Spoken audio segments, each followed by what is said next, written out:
Hello. Welcome to Saber What Ifs, where you can get your daily dose of what if content. If you enjoy this video, make sure subscribe and like this video to motivate me to make more.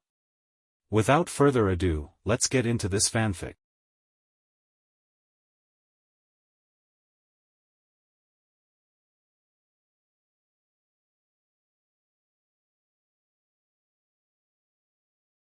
Chapter 29, Resonating Echoes. I do not own Fate Stay Night and stuffs. Oh. She dreamed of a girl. Even in her youth, the girl was one marked for great beauty when she grew into her full womanhood.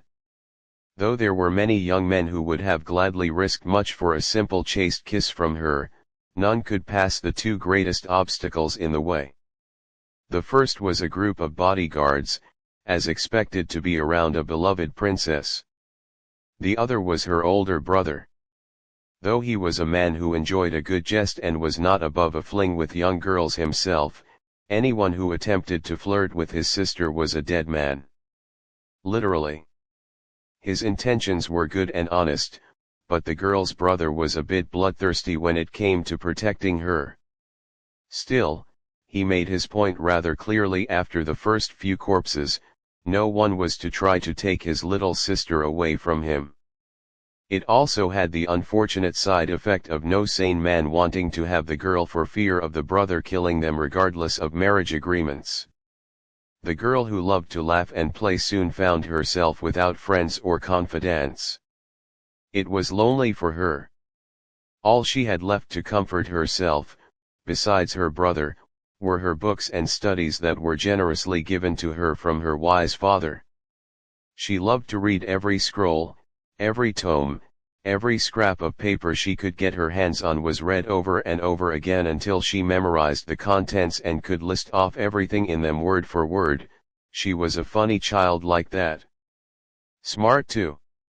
She learned many things from the books.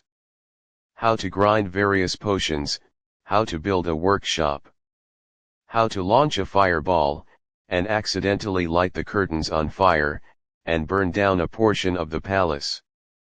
Oops. Her father forgave her, eventually, but she had been punished by forcing to assist the caring for the great animals that her father possessed, including his prized fire-breathing bulls, and even feeding the guardian dragon in the castle garden. In time it became a new pleasant activity for her. It wasn't human interaction, true, and the animals themselves were rather peculiar compared to what most humans could safely spend time with, but they could be just as affectionate as people if given the chance to bond.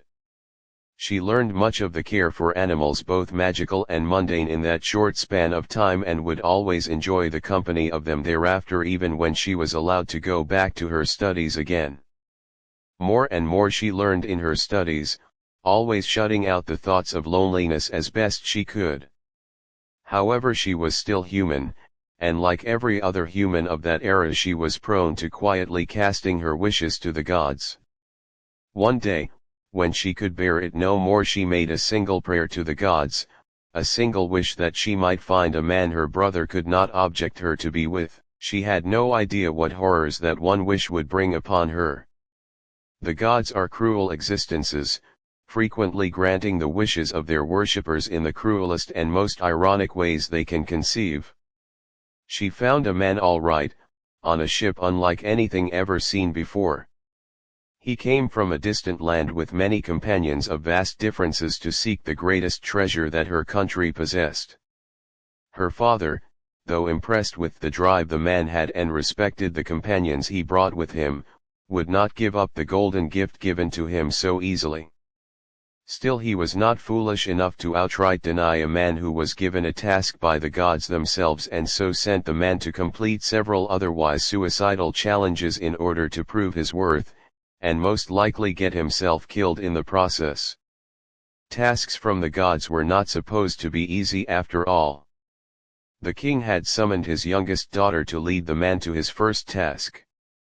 How could the king have known that the gods would touch her mind the moment she beheld the leader of the expedition? How could he have foreseen the young woman who spent almost all her time with either books or animals would throw away her pride to tell the man how to pass each trial with ease? She gave him an ointment to protect him from the bull's fiery breath that she had long used to care for the bulls.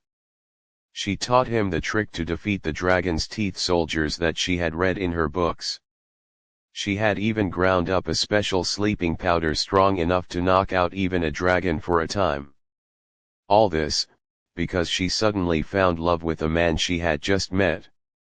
In the end, she had found a man that her brother could not object to. All right, the dead cannot object after all.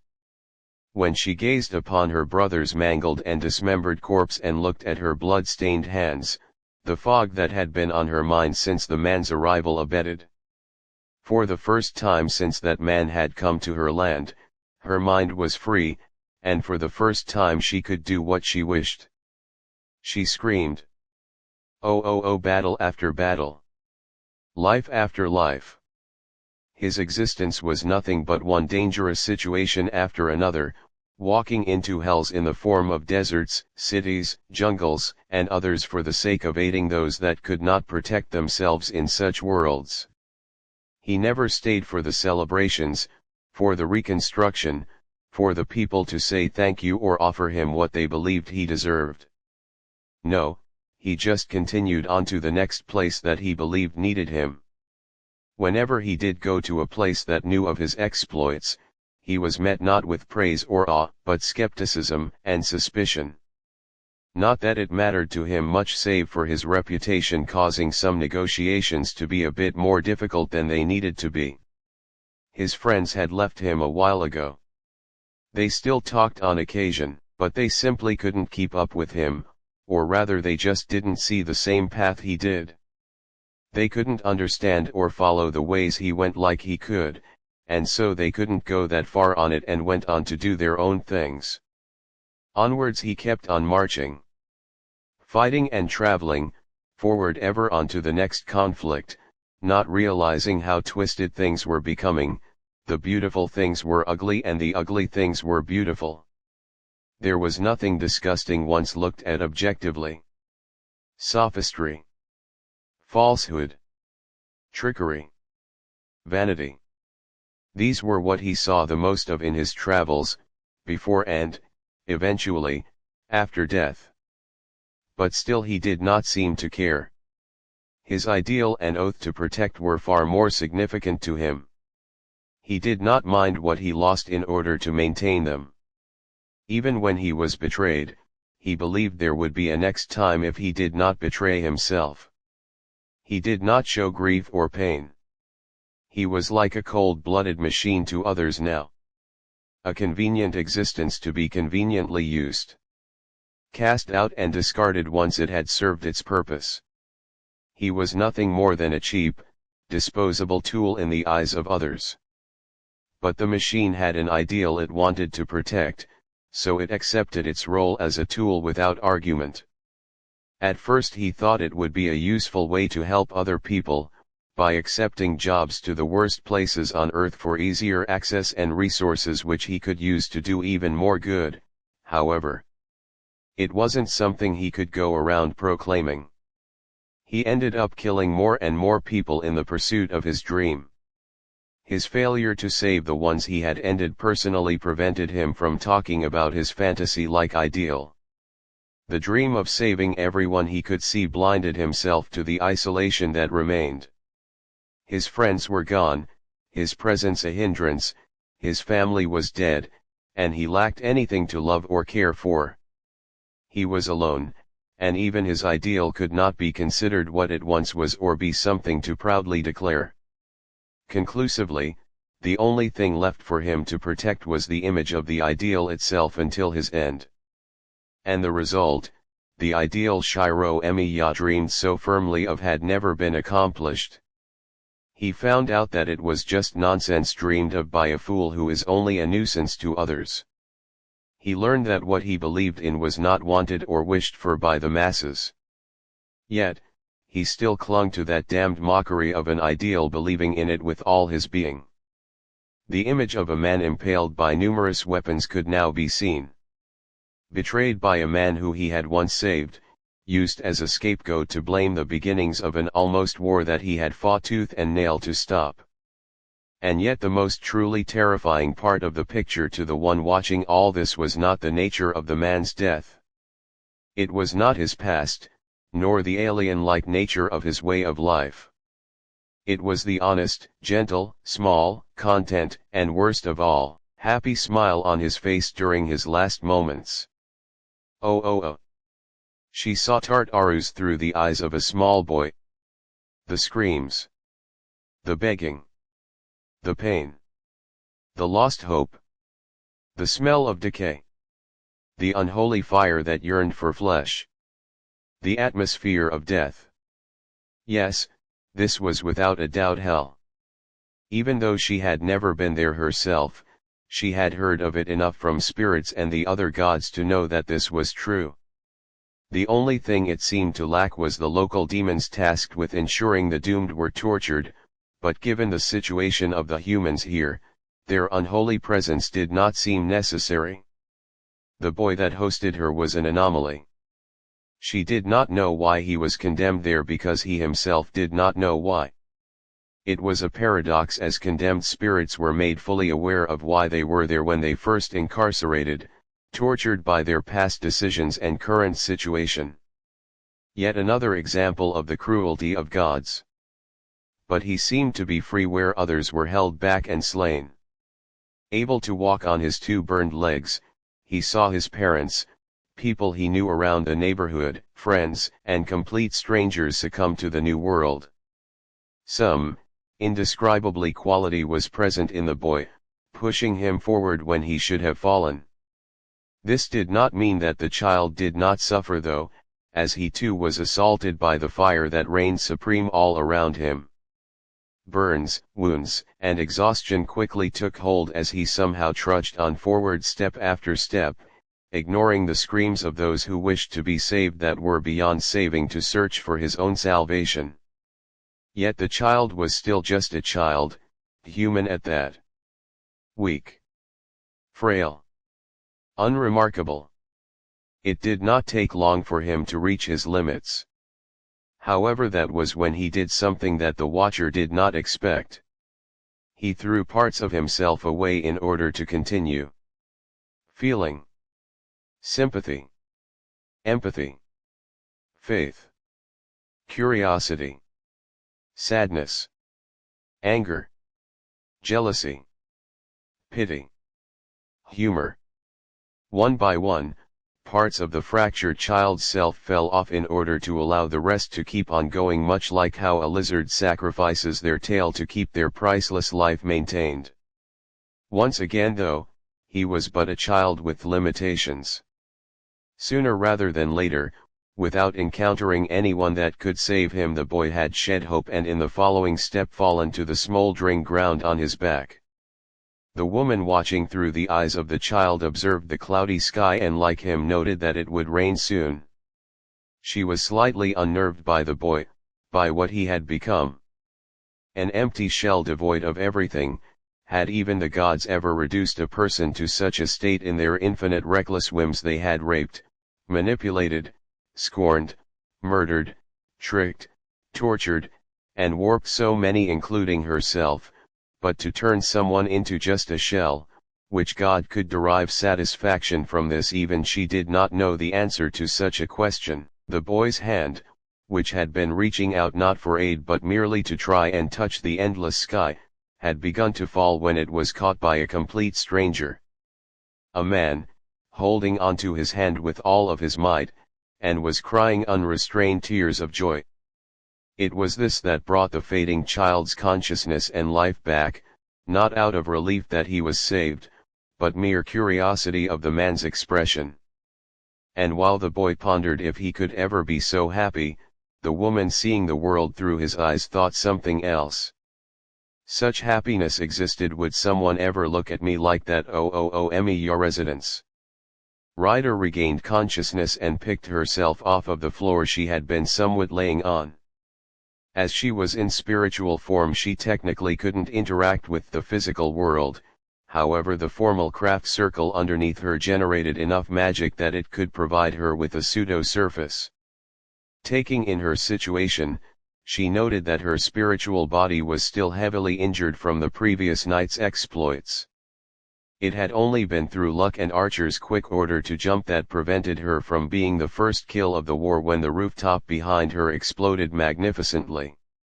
Still, she did not emerge unscathed from the ordeal, as she was covered from head to toe in various wounds, be they bullet, burn, or shrapnel. The instant she had managed to arrive back at the Emiya household, which thankfully was not too far away, both of her masters had set up a place for her to collapse and recover in. Shirou in particular had been especially apologetic for the ordeal she had gone through and had done everything in his power to speed up her recovery, which included ordering her to actually sleep, drinking more of her blood as soon as she returned without hesitation despite his clear distaste for doing so, and apparently willingly sleeping in the same room as her during the night to maximize the amount of prana she got from him. True, he was virtually in the farthest corner from her, but given his rather polite and, at times, innocent behavior, she was somewhat surprised he would go this far. Weren't servants but tools for their masters? Indispensable tools, yes, but she assumed that she would be left alone once it was established that she would recover from her wounds in time. Checking her body, the Gorgon saw that she still had a ways to go before she fully healed. She was in no danger of succumbing to her wounds anymore, not that they were visible, but it would still take another few days to fully recover. Given that she had expected to take nearly a week to reach, such a result enforced her surprise. It appeared that her step-in master valued her more than she had originally thought. Rider Sakura spoke up from the other side of the slide door. "Are you awake?" "Yes," she replied, turning to the door. She did not need to materialize herself and waste prana for her original master to hear her. "How are you?" the girl asked as the door opened and she walked inside. She spared a brief glance at Shirou before turning to the subject of interest. "We were extremely worried when you got here the way you did." The servant flexed her ethereal muscles, testing to see if there had been any unwanted side effects to Assassin's attacks. "Everything seems to be in order, however I still need some time to fully recover," she replied evenly. "My apologies. Had I not been so careless." "There's no need for that," Sakura admonished. "Archer and Shirou were caught off guard by Assassin just as much as you were, and they too suffered for it. We're just glad you're okay now." The two women looked at the male in the room, unconscious and unaware of what was happening. "How is he?" the servant asked. She did not need to be specific about what she was asking about. "As far as we can tell, he's fine." The other female nodded.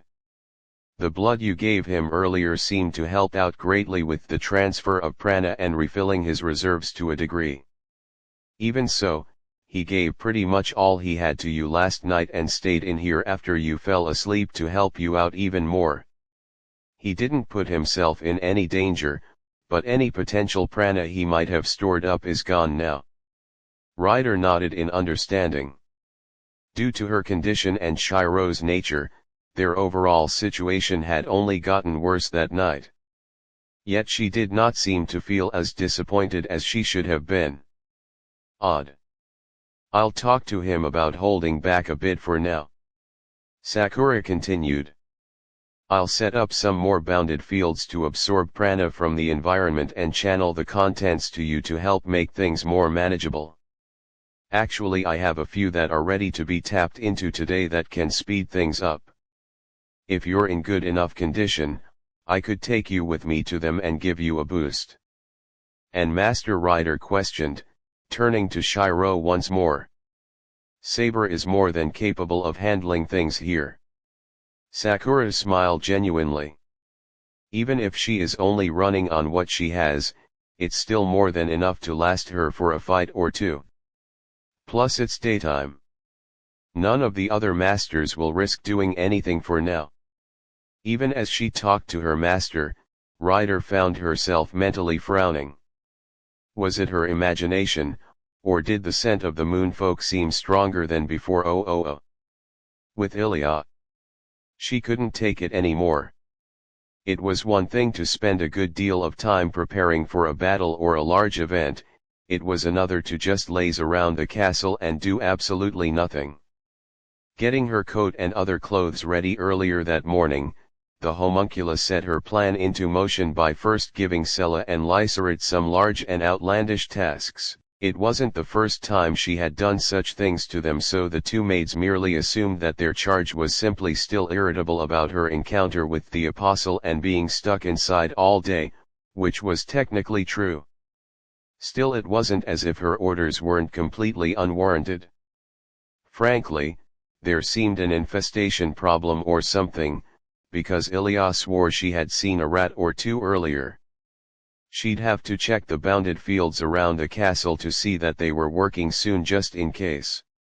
The moment she saw her opening with the distracted maids, the girl had run out the front door of the building and ordered Berserker, who had regained 2 of his lost lives by this point, to take her to the city. While she wouldn't mind encountering or killing another servant during her visit, she was primarily interested in exploring the state to vent some stress. She had never really been allowed to go out on her own in Germany, and was curious as to what a normal life entailed for the standard human. The few times she had asked other members of the family had been met with ridicule and scorn. She was in turn asked why she would even need to bother with such useless knowledge, as she was a sacrifice. Well, those old farts weren't around now, and she had Heracles as a bodyguard on a leash, so what was the harm in a little indulgence? He checked his remaining equipment as the sun rose. 150 bullet clip of automatic ammunition, complete with submachine gun. Half of a 24 bullet clip of standard handgun ammunition, complete with pistol. 1 6 bullet clip of sniper ammunition, complete with sniper rifle accompanied with telescopic and infrared scopes. 3 fragmentation grenades.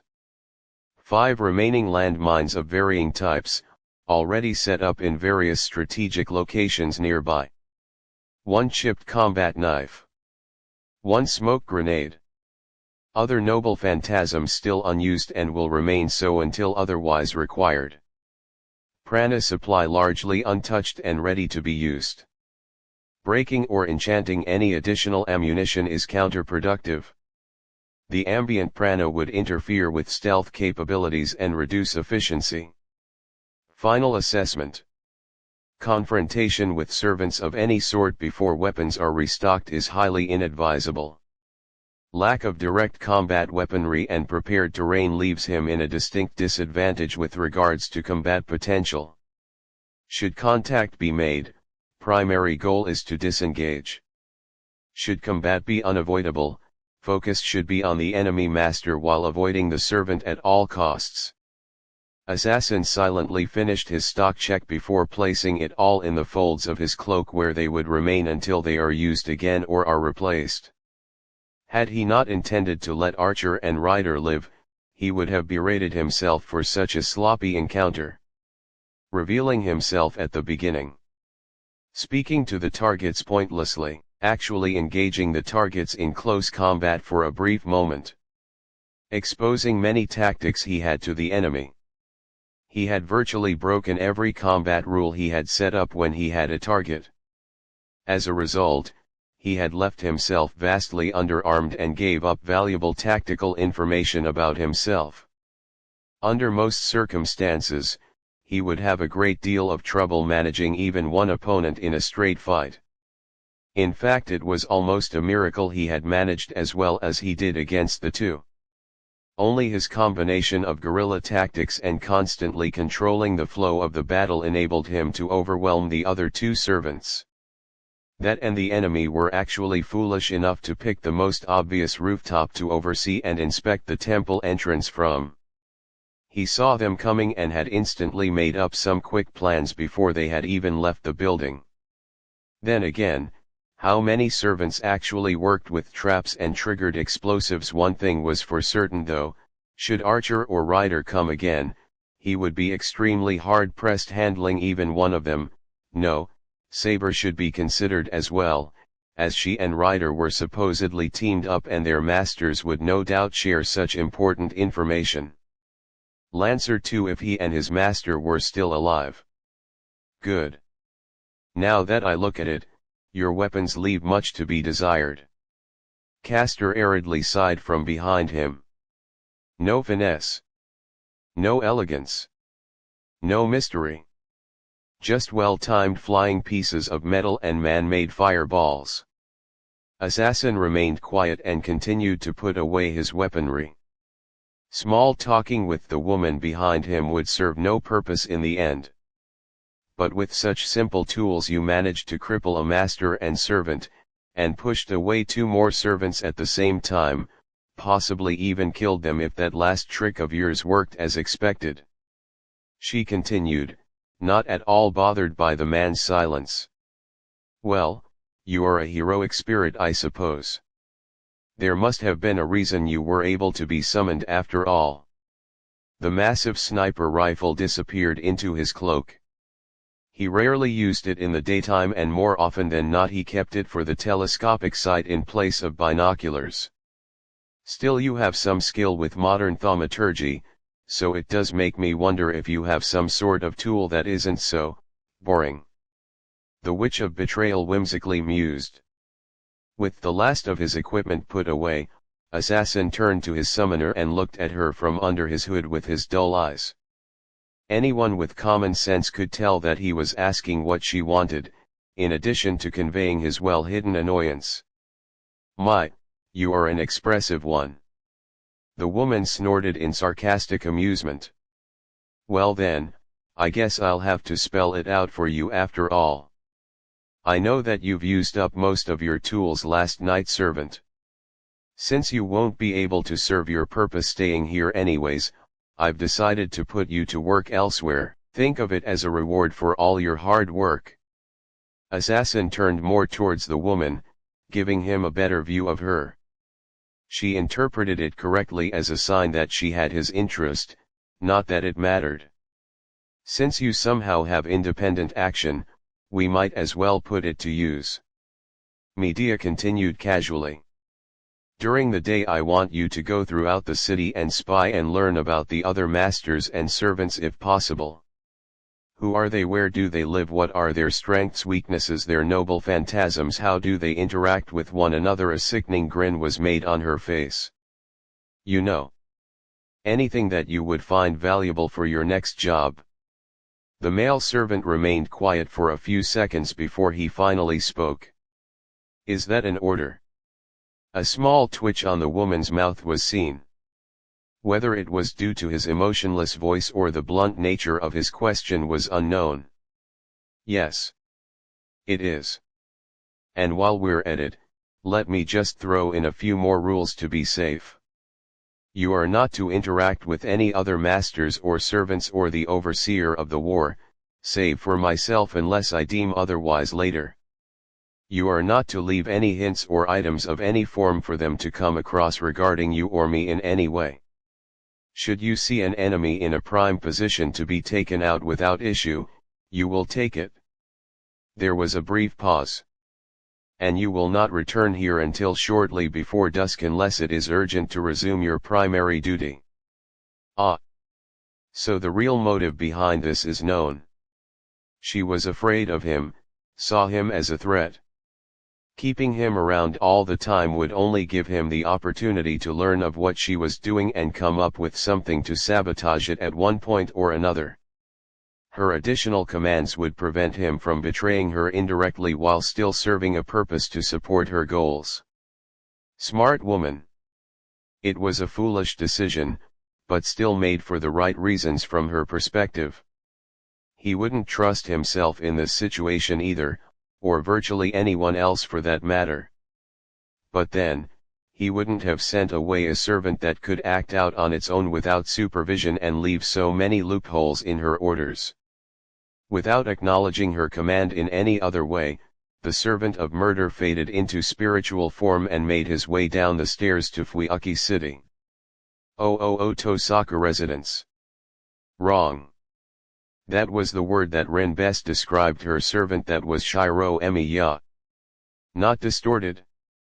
Not altered, twisted, confused, annoying, interesting, or strong. Wrong. The image of him traveling the world alone was wrong.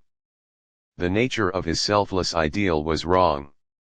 The way he just helped others and kept on going was wrong. His interaction with other people was wrong. Most of all though, his death was wrong. Especially that smile. Rin, is something on your mind? The subject of her confusion and fear asked in spiritual form and hovering inside a formal craft circle designed to help him recover from his wounds. Are you irritated that you have to make your tea in the morning again? Shut up, wise ass. The brunette grumbled as she let the wonderful chemical known as caffeine in her system wake up the parts of her mind that had yet to reboot. You have no right to ask about how other people are doing after last night. Such a cruel master I have. No pity for the wounded. The servant sighed. No pity be damned. How the hell could you forget about assassin being good enough to hand you and Ryder your asses at the same time? Rin growled, focusing her anger on another legitimate reason before she slipped and started to ask about what she learned from his dreams. She could do that later. Embarrassing as it is, I did not remember this. The man stated coolly. Otherwise, I believe I would have taken steps to prevent such an embarrassing event from happening. Wouldn't you? After all, getting shot and blown up sounds like a wonderful way to fight a war. The master faltered before moaning in frustration and palming her forehead. Ugh. Okay. I get it. You couldn't have helped it this time. Far be it for me to assume that having a servant from the future would actually know useful things that we could use. As opposed to just merely having a servant that has an unlimited number of noble phantasms at his disposal. The spirit snorted sarcastically. Not like you actually use them. The girl countered. The only ones you make are those boring black and white ones. She filed away the fact that Archer had not used either Mia or Natalia, but blades similar in shape to the two. She added that to the list of oddities that needed to be answered. They match my fighting style and I'm so used to making them in particular that they're cheaper for me to make. Archer shrugged without shame. I can simply spam swords if you want, however it would require more prana than you'd think to pull it off. Noble phantasms aren't cheap to make, you know. Then just act like an archer for once. Rin snapped. Fire them off one at a time with your bow and nuke them with a broken phantasm or something. You've always been better with a bow than with swords anyways for some bizarre reason. That's normally my other main strategy, but I actually need range and a clear shot at the target to do that. Emiya admitted. It's a shame that standing out in the open is not a strategy that the enemy utilizes often.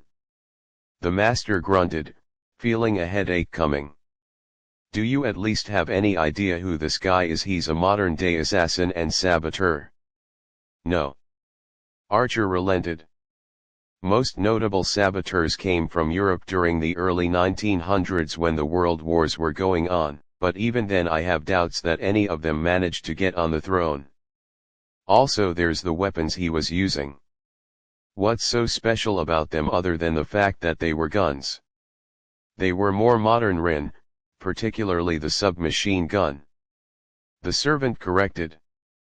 I've encountered many guns over the years. I'm far from an expert, but I do know a thing or two about them. While the ones he used were not state-of-the-art, they were clearly designed after the World War era. Far after. Great, then we're dealing with another heroic spirit that has made their legend in the future. Wonderful. The magus threw her hands up in the air in frustration before walking to the exit of her workshop. Getting some fresh air, Emiya mused as he simply floated there. To be honest, he liked having Rin around.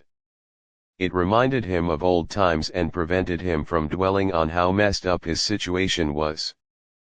Plus, teasing her was a lot of fun, as always. "Going to your place?" the girl replied, much to his surprise. "Since you're next to useless now, I might as well do something productive that could shake up your memories a bit. Maybe find out who your servant is or see if you've been any fights recently. You do realize that this could end very poorly for you, right? If Saber was the same as before, she would very likely cut apart Rin before she could ask her first question. And if Saber wasn't, well, technically anything could happen if that was the case." The girl laughed and turned around at the spirit.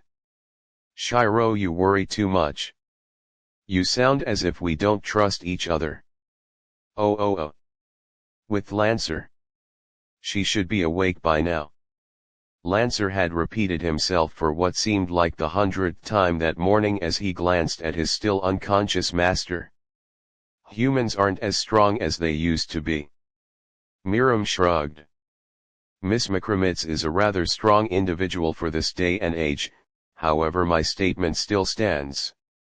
The spearman spat out in irritation while still sitting in his chair. "Man, this blows. I wouldn't feel half as pissed as I am right now if we had been stuck in this situation because of a straight-up fight. Instead we got taken out by some coward that didn't even show himself." "Well, that is the nature of an assassin," the vampire rebutted as if it was obvious. "They kill in the way that poses the least amount of risk and most yield. Had it not been for your master's habit of using runes on her clothing to further protect herself, neither of you wouldn't even be here to talk about this with me. Instead we're stuck here on the sidelines, and even when she does wake." Lancer bit his tongue in frustration. "You would be hard-pressed to continue on in the war as you have." The apostle finished the sentence factually. There was no pity in his voice whatsoever, which was good because if there was, the servant would have attempted to kill him then and there. A shame too, since she was a rather significant force in the war. "Don't just write her off so easily," the demigod growled. "I know her well enough to tell that something like this wouldn't stop her, and she does know a good number of tricks. But will it be enough to win, let alone survive, in her current state?" Miriam rose an eyebrow skeptically. The room was silent as Lancer reluctantly contemplated the question. Even in their top conditions he had no misgivings that there would be tough fighting in the future. Hell, he wanted that in the first place. But then that annoying old man had to go ahead and tell him that the entire war was just a setup that could go south fast. Just once he wanted to be in a great big brawl against someone good with no strings attached. But as it stood right now, going through things normally didn't sit well with him, which in turn caused him to get frustrated. He wasn't a thinker, he was a fighter. True, he warped a few commands and orders on people that he didn't like on occasion, but this was beyond small wordplay. He needed as much firepower and as few liabilities as possible at the moment. Looking at the vampire warily who was watching him in return in mild interest, Lancer weighed his options carefully. "You look like a man that's about to make a deal with the devil," Miriam observed. "You're a vampire that's interfering with a mystical war involving reincarnated legends that's already feeling like it's nothing but a hoax and about to turn into something far worse, just for the hell of it." Point. The 20th apostle ancestor relented without much effort. "So then, what do you want and what do you have to offer?" Oh. With Shirou. They should have at least woke me up and let me know what they were doing before they left." The Emiya pouted to his first servant as he served her a quick brunch and sat down. "You needed your rest." The King of Knights began to eat her meal without hesitation. "Ryder's wounds were grievous, yes, but so far you've taken on more damage and risked more in general than any of the servants so far in the war. Sleeping in is the least of your worries.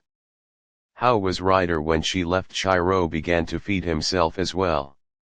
Hopefully the food would get rid of the unusually tempting aftertaste of Ryder's blood in his mouth. I can't believe that she would be able to move around so easily after what happened. Her physical wounds were healed, and thanks to your efforts she had recovered more than expected. Saber acknowledged. It would still take some time for her to regain her full strength, however a minor trip with Sakura to get her more prana will do you both good. He held his tongue. Personally he felt it would be best if Sakura didn't do anything that could tempt Zukin to make matters worse, however Saber did have a point. He had drunk far more blood the previous night than he would ever consider during most situations, and it had done a number on his stomach and tongue. Despite the apostle influence on his body, he was still primarily human. Human stomachs were not designed to digest raw blood, let alone in such quantities. There were a few times when he almost threw up while trying to supply Ryder with extra prana when things turned sour the night before, but he stubbornly held it back in. In the end he had nearly fallen asleep as fast as Ryder did after she had arrived back home. In a way this breakfast was for him as much as Saber. He needed something to settle his stomach as badly as Saber desired to fill hers. What I don't understand is why Assassin is different. The magus killer decided to change the subject after a minute or so of silence.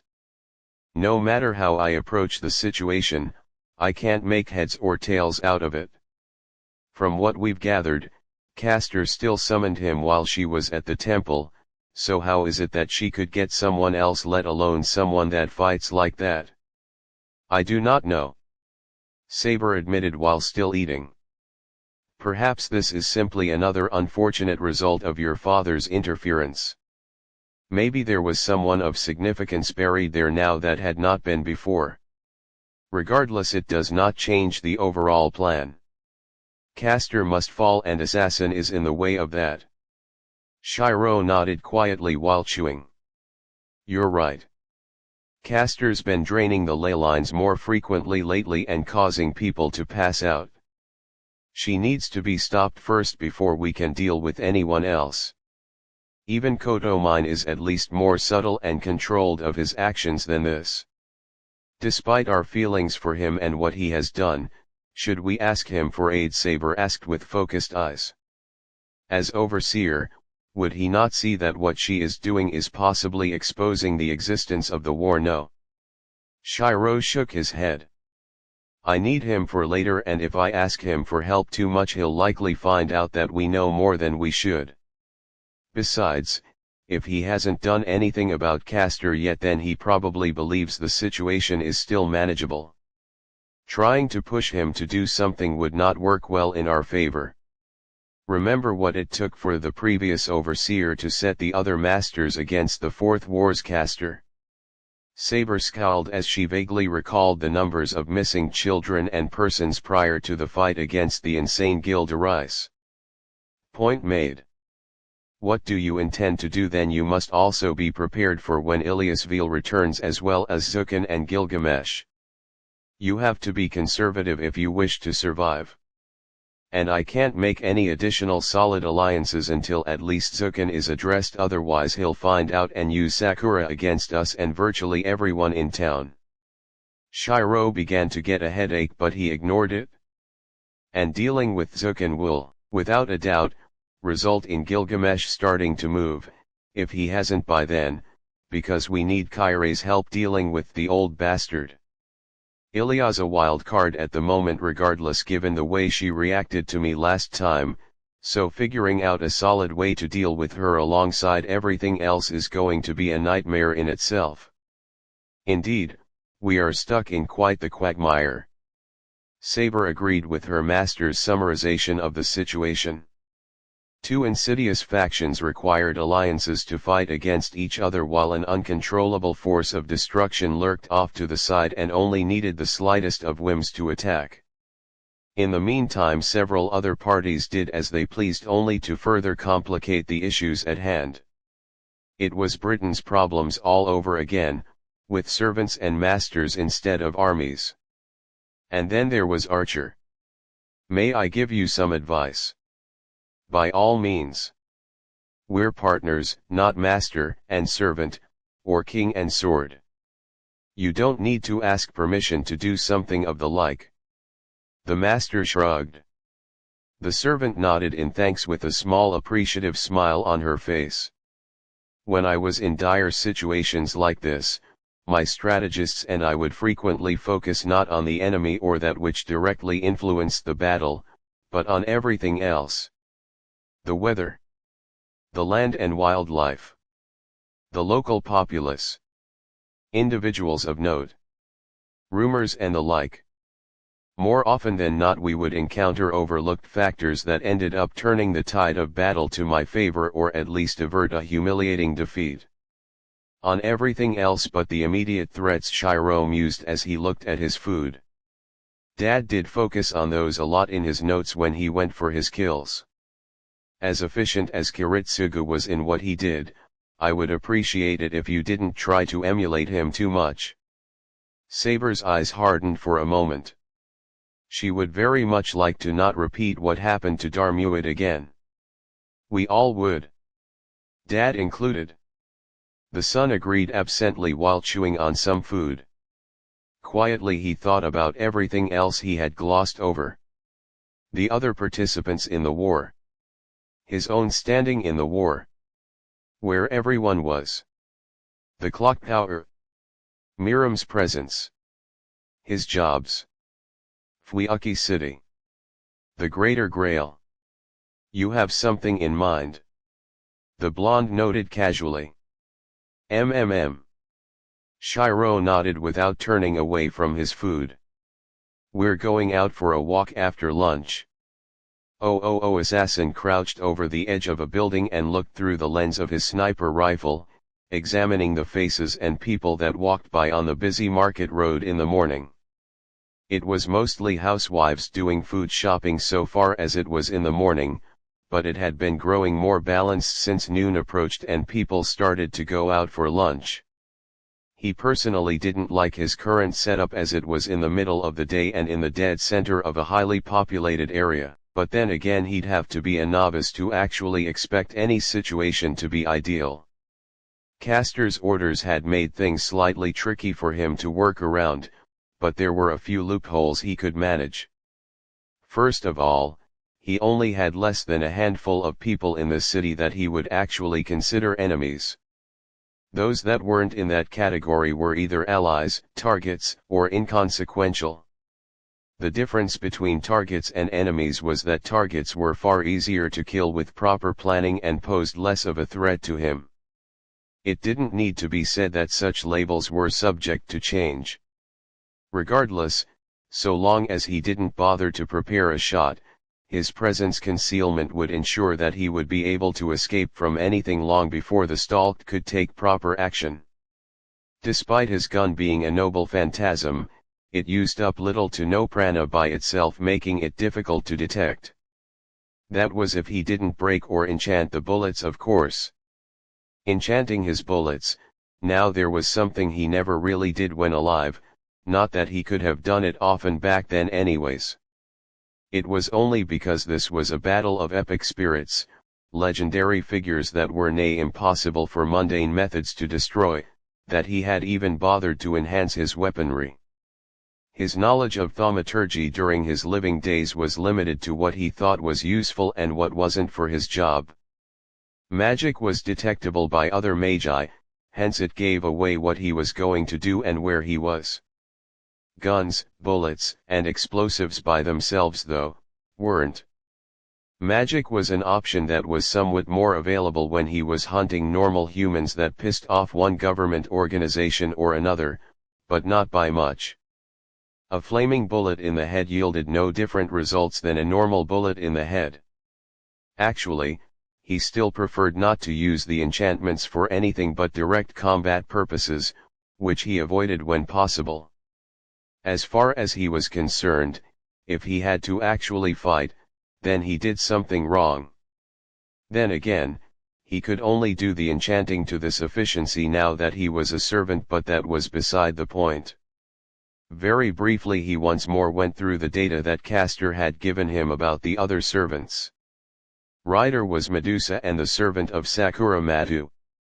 Saber was a blonde unknown with an invisible sword and a strong magic resistance that belonged to Shirou Emiya, a supposedly very dangerous magus that seemed to know more about the war than he let on. Berserker was Heracles and belonged to Iliasville von Einsborn, suspected sister of Shirou Emiya. There seemed to be a good deal of animosity from the sister to the brother. Lancer and Archer he had dealt with personally. A grim smile briefly appeared on his mouth. How ironic. The biggest threat to his plans at the moment was none other than himself. A brief itching in the back of his head caught the assassin's attention and caused him to turn down to the other side of the road. The source was far out of his line of sight at the moment, but he didn't do anything else. Moving or expending any prana would just expose him to any servant nearby, which was the last thing he needed. Waiting and patience was the key to any job after all. A boring job was a job done right as far as he was concerned. Virtually none of that bullshit that the Americans tended to put in their movies was actually needed to kill a man if the assassin actually knew what he was doing. Soon enough he spied the purple-haired Matu walking down the street with grocery bags, seemingly alone and with a content look on her face. Unknown to the people around her though, the girl had a servant hovering above her defensively, ready to move at the nearest provocation. Assassin's eyes narrowed as he contemplated the situation. It was rather peculiar for Ryder to be active so quickly after the damage he dealt to her the previous night. There should be no way for her to be in top form after what he did to her, meaning that he could easily kill the master right now if he wanted to with a single shot. No. It wouldn't benefit him to do so, at least not yet. There were too many witnesses and it might cause the priest to actually do something if he did things in broad daylight. It was pointless to focus on the two females now. He would gain nothing from observing them from this range for this short period of time. The best thing to do was just leave them alone and wait for someone else to hopefully pass by. He had a good guess where she was residing, and if he was correct, it would only complicate the situation. It was best if he didn't visit that place or encounter its occupants.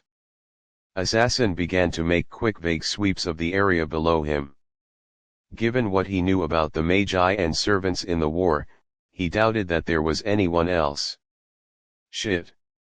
In the other direction of the same road the Mata girl was walking on stood a man with golden blonde hair and blood-red eyes, looking right at him with the barest of curiosity despite the vast amount of land between them. There was no doubt in Assassin's mind that he had been seen. The two men did not do anything but stare at one another. One in pure fear, the other on a bored whim, or so it was initially before the latter man's face slowly adjusted and began to smile as if realizing something that was rather amusing. This would not end well. Combat was next to useless in the current situation and would only serve to provoke the enemy. Retreat would take priority the instant he took hostile measures. Which had yet to happen. So far the Golden Man simply looked back at Assassin as if having trouble trying to figure out what to do with the new toy in front of him, not that the analogy wasn't far off the mark considering the power difference between them. The servant of murder was no match for the reincarnated king of heroes. Both were very well aware of this and the fact that the other knew of it as well. So when stronger of the two simply began to chuckle and continue down the road without doing anything, Assassin was left even more unnerved. His position was compromised and unstable, yet even so he didn't move. Though the Golden King did not seem to regard him at all after breaking eye contact, the shrouded servant knew that if he budged from his spot it would, if not spell his end, then at least make things extremely uncomfortable for him in the near future. Casually the reincarnated servant walked down the street, not paying anything or anyone of mind as the normal people seemingly instinctively walked around him. Whether it was due to his aura, the way he carried himself, or the fact that he simply looked like he was worth more than everyone else on the street that day was beyond the observer's ability to determine, not that it mattered. Soon enough though, he had crossed paths with the Matu. Even worse, he had actually stopped and decided to talk to her, bending over and whispering something into her ear with an all too pleased look in his eyes. And then she turned to look right at Assassin's direction with a pale face. During the same time, Ryder had instantly moved in between her master and the assassin. Assassin took that as his cue to leave and moved as fast as possible. As good as the eldest servant was, even he would not expose himself just yet. His pride wouldn't let him. Likewise, Ryder would not leave Sakura alone when such a strange man was right next to Sakura. Increasing his speed and damning stealth, the servant raced over the rooftops of the residential district erratically for at least a minute. Once he saw that no enemy was at least directly following him, he instantly stopped using his prana, dropped down an alleyway and utilized his presence concealment. Not stopping there, he took a roundabout way back to the general area he originally ran from, though he ensured that he would appear in a location that would not cross paths with the King of Heroes or the girl. Wonderful. The person he didn't want to encounter the most had just taken an interest in him.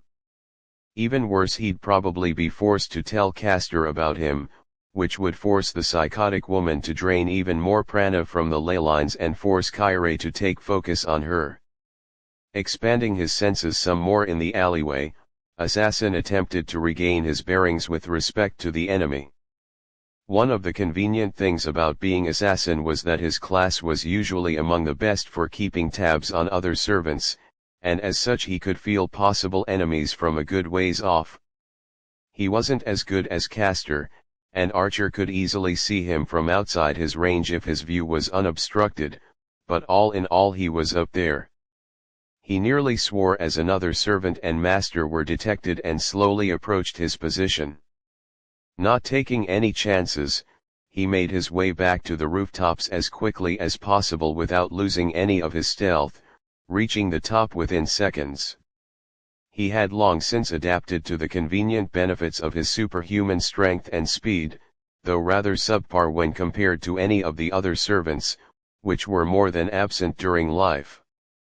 He didn't worry about being spotted by this new group as Ryder and her master, who did not seem to have been killed yet, moved in the opposite direction, and Gilgamesh was not the type to hound a target in broad daylight. If the so-called king wanted to kill any one of them, they all would have been dead by now. Less than a minute later though, he had wished that it had been a wary Ryder and Sakura. Ilyasville and Berserker. The insane servant's mere presence in spiritual form was enough to cause virtually every person on the street to give the girl a wide berth as she merrily and innocently looked around the stores to see what they had for sale. How on earth she managed to not encounter the King of Heroes or the Matu was beyond Assassin's guess, but he was thankful for it. Even from this distance he could feel the terrifying presence of the black giant as it hovered over its master, ready to literally tear apart anyone who attempted to harm her and everything around the said fool. In the current situation and setup, Assassin was sure that he could kill Heracles 3 times, at an unlikely best. Maybe 4 if he was extremely lucky, right before he was torn apart limb to limb like a rag doll, and yet his primary focus was not on the nearly invisible giant, but on the girl it was with. It must be difficult for you watching her like this. Faster than anything he could have done in life, Assassin had turned around and pointed his submachine gun at the man behind him. He appeared to be an aging old priest, but the aura around him was anything but human. There's no need for hostilities. The non-human smiled genuinely. I am not a participant in the war, nor an enemy, nor an observer for the church, though I do work for the latter in my spare time. I'm merely someone you can talk to if you wish. Assassin didn't lower the gun, but he did make a small gesture that indicated that the old man had his attention. It was clear that somehow he had spied on his conversation with Castor, however that did not mean that he was an ally. Such professionalism. The priest marveled at the servant's self-control.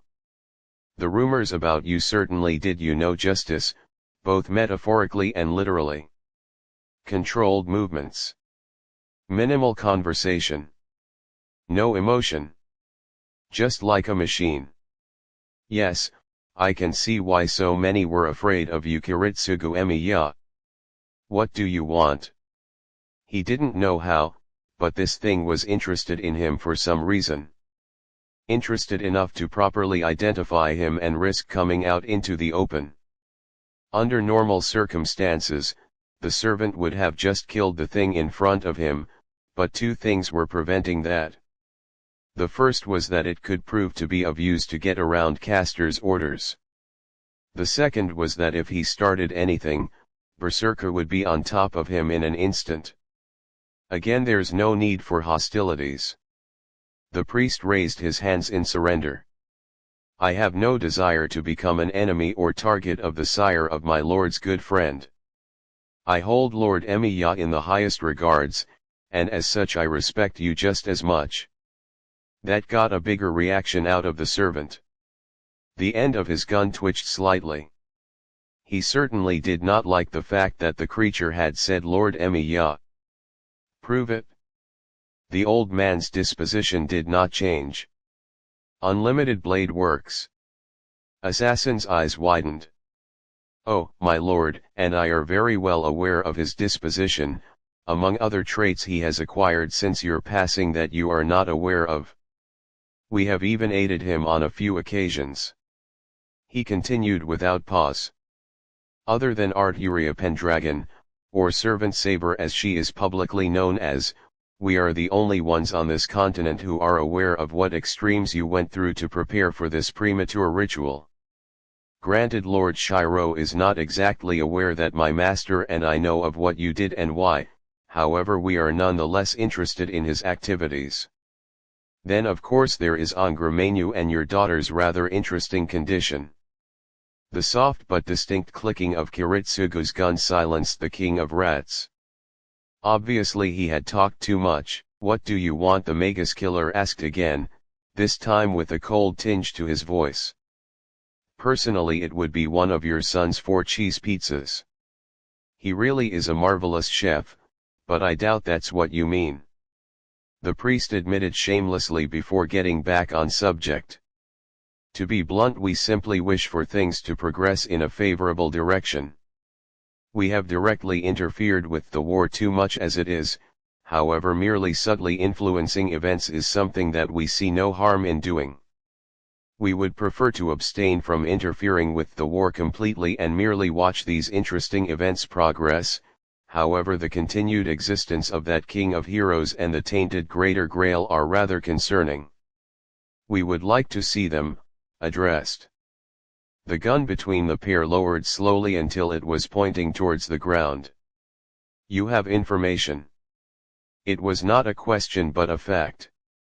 The priest had already proved himself resourceful enough to get plenty of major secrets from his son, and was the first to figure out his identity. Whether or not he was an ally though was still up for debate. It was extremely easy for a seasoned information specialist to claim he was backing one side or another and support the claim, when the opposite was the truth. It was the reason why most realistic ones worked for the highest bidder or were completely dedicated to a single employer. Freelancers that worked for the greater good were non-existent as far as Kiritsugu was concerned. Hence, the creature in front of him was playing him and working towards an alternate goal. Unfortunately at the moment, the servant needed the resources more than he needed to avoid the game. Even if he wasn't that desperate, he needed a solid link to this thing's so-called lord to take him out.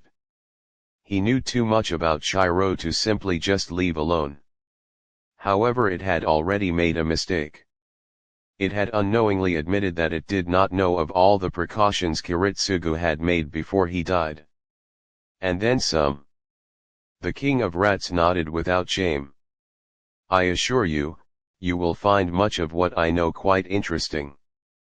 Tiny brown creatures waited in the shadows. Their king had need of them and they had come. More and more of their number were arriving by the day to bolster the losses constantly occurring in the battle between the kingdom and the worms. Many were lost, but more will come. More will always come. Oh. With Ilya. How boring. The girl pouted as the servant she sensed nearby disappeared. She had been hoping that it would have done something interesting while it spied on her, but apparently it had gotten cold feet. Not that she blamed it considering Berserker was with her. Her Heracles was the strongest servant after all. Still, it was quite off-putting to see a person hailed in legends getting cold feet like that. Whoever it was must have been a coward in life. Well, whatever. She'd kill him sooner or later. At that moment, however, her murderous train of thought was interrupted by a more pressing matter, coming in the form of her stomach rumbling. Ayuyuyu. I'm hungry. The albino wept like the child she appeared to be. In her rush to leave the castle, she had forgotten to grab some of the local currency before leaving.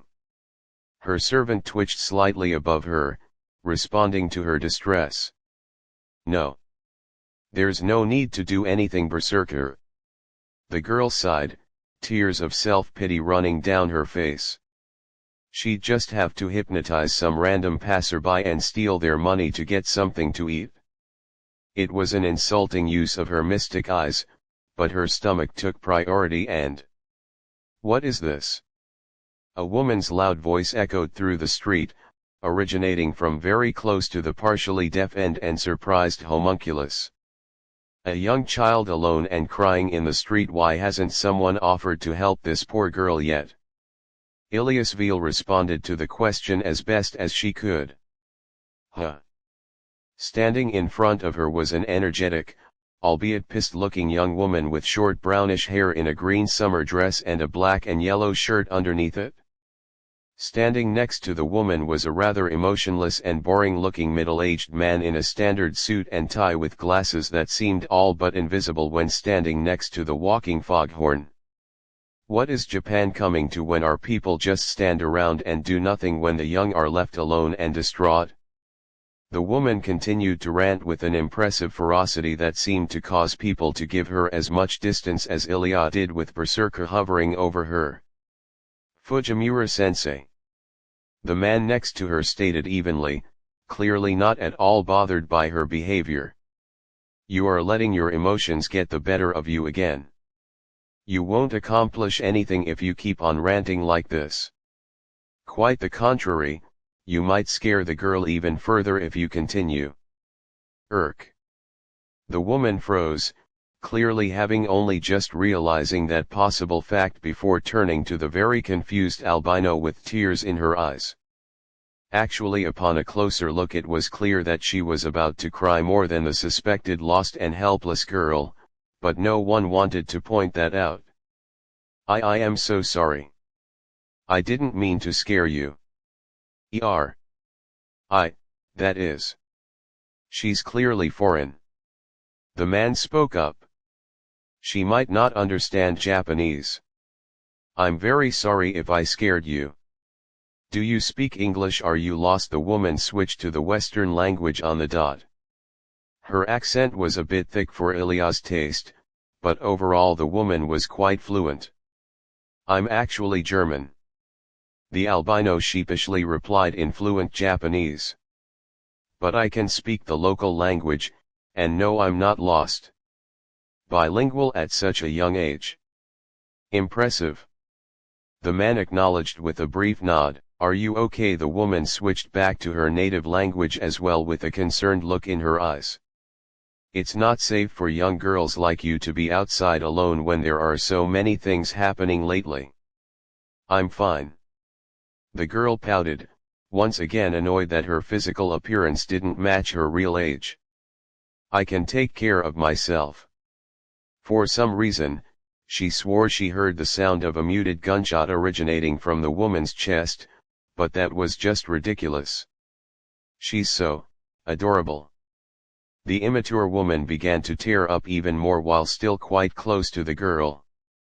Like one of those expensive foreign dolls. Fujimura-sensei, I believe she's unnerved by the situation enough as it is. Please do not accidentally have her mistaken you for something you are not and make her scream for the police. The emotionless man calmly advised, though the people in hearing distance detected a hint of weariness in his tone. Is she really a sensei? Ilya asked the man, more confused than anything at the moment. How could such an immature woman be responsible for the education of youth? Yes. The man nodded tersely. Apparently he wasn't one for small talk. So, cute. I just want to take her home and dress her up. The woman continued, further losing grip with reality. Ah ha ha ha. The homunculus laughed nervously. She wasn't really used to these kinds of people, primarily because such behavior was not usually tolerated in the Einsborn household. She could play the part of the innocent child or the shrewd politician whenever she wanted, but she was always at her best when she was in control of the flow of conversation. Such control was cruelly ripped from her grasp in the presence of the woman known as Taiga Fujimura. Thank you, I think. The rumbling of the girl's stomach was heard by all three humans and servant. I take it you have yet to eat? The man observed. Ilya nodded in shame. And you most likely do not have any money on you. She nodded again.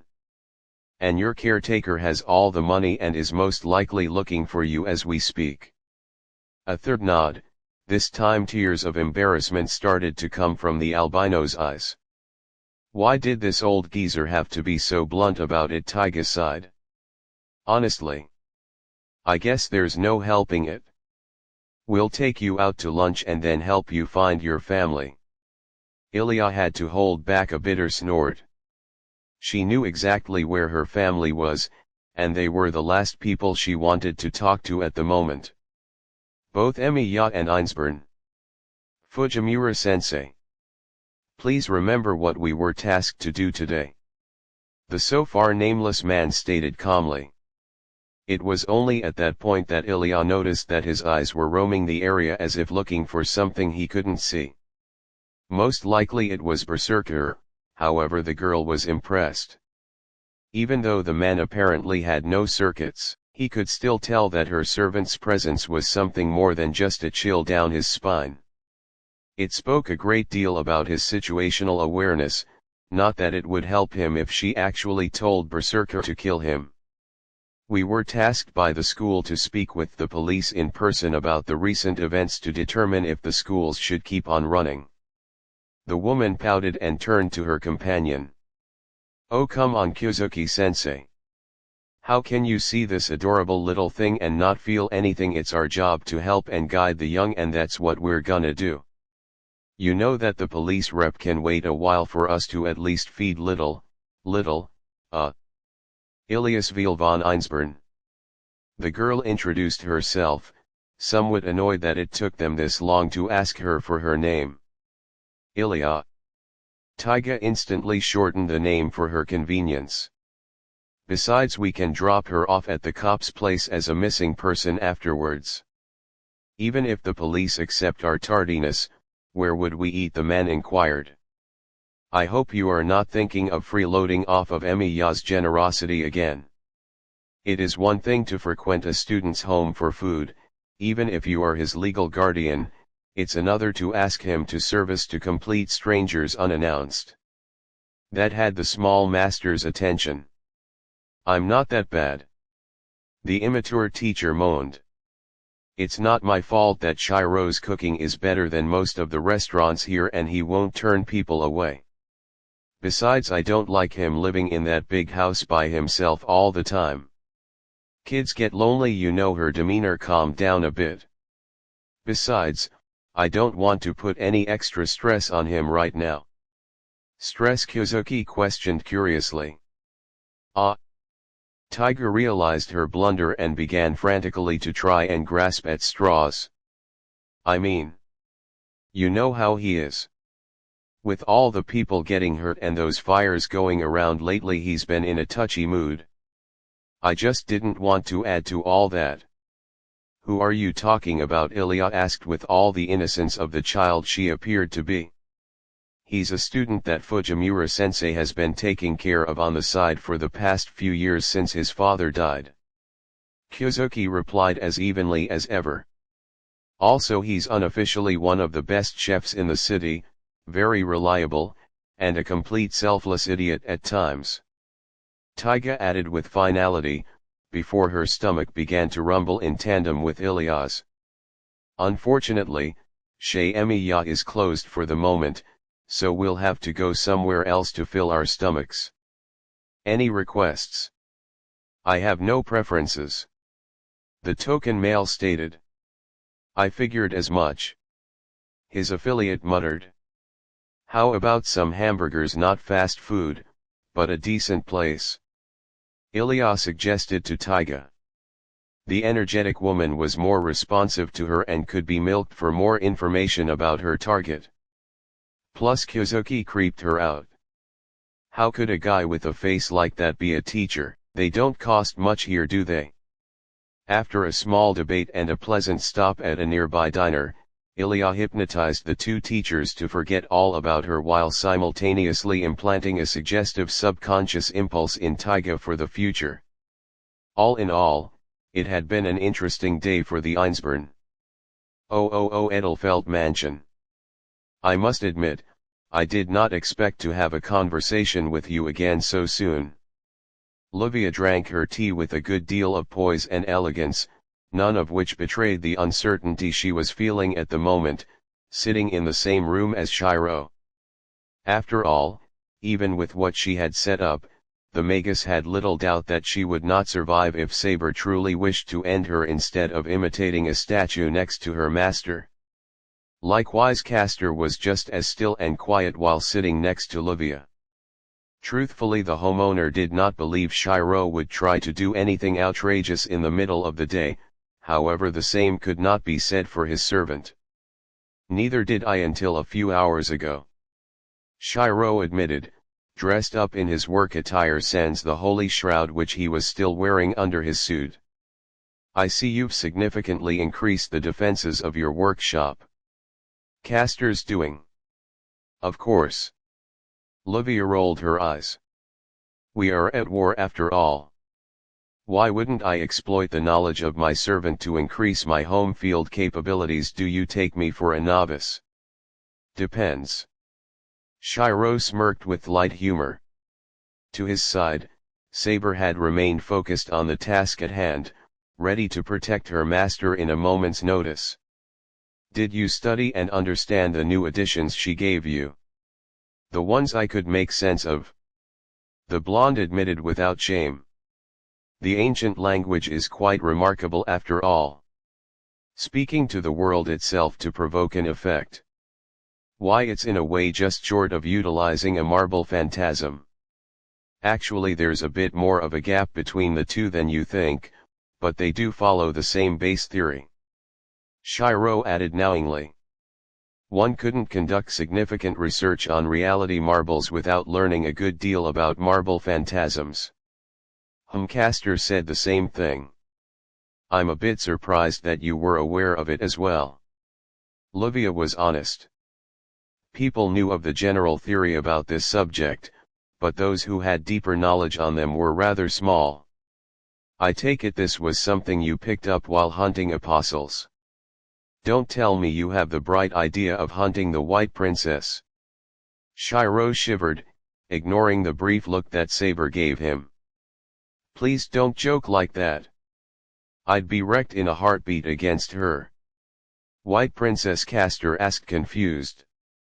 The last of the true ancestors. The Moonfolk. Shirou supplied.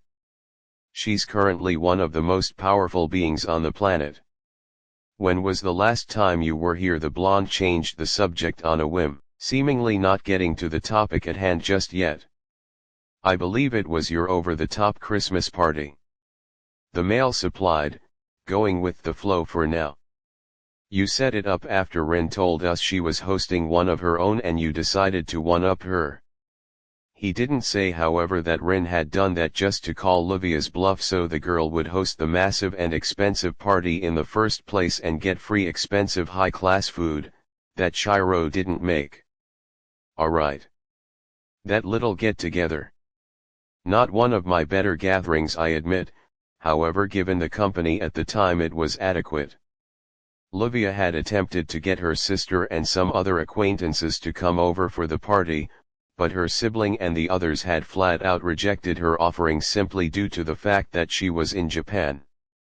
Of course she had anticipated that, but the invitations were merely sent to uphold her generous image more than anything.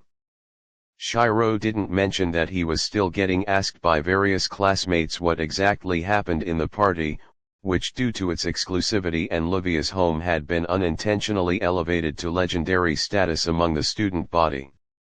Do you want anything to drink or eat? The host asked. I am rather unprepared for guests, however I do believe that Sebastian can scrounge up something for you nonetheless.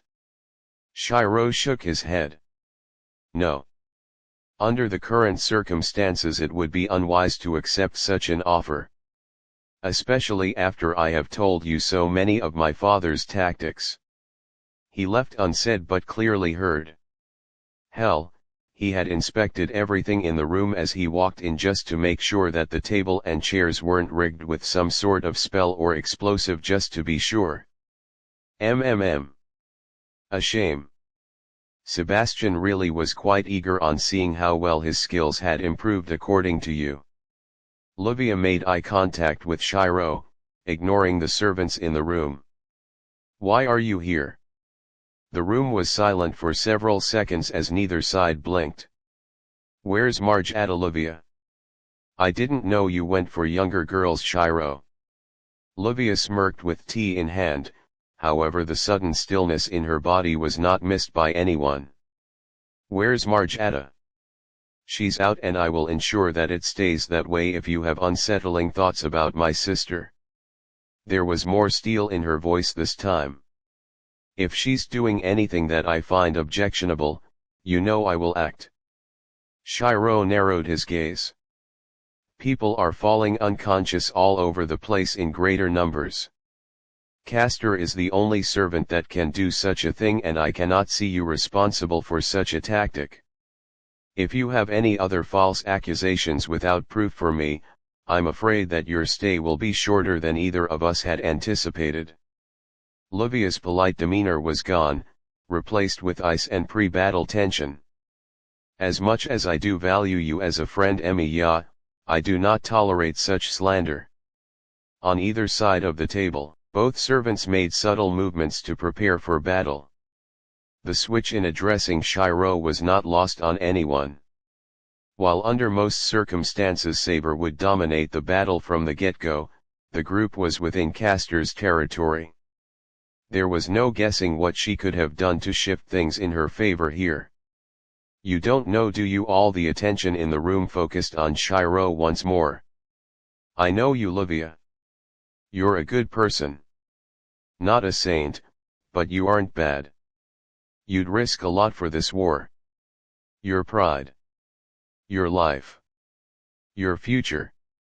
While I don't like it, you'd even risk an occasional civilian if they were at the wrong place at the wrong time without worry or care.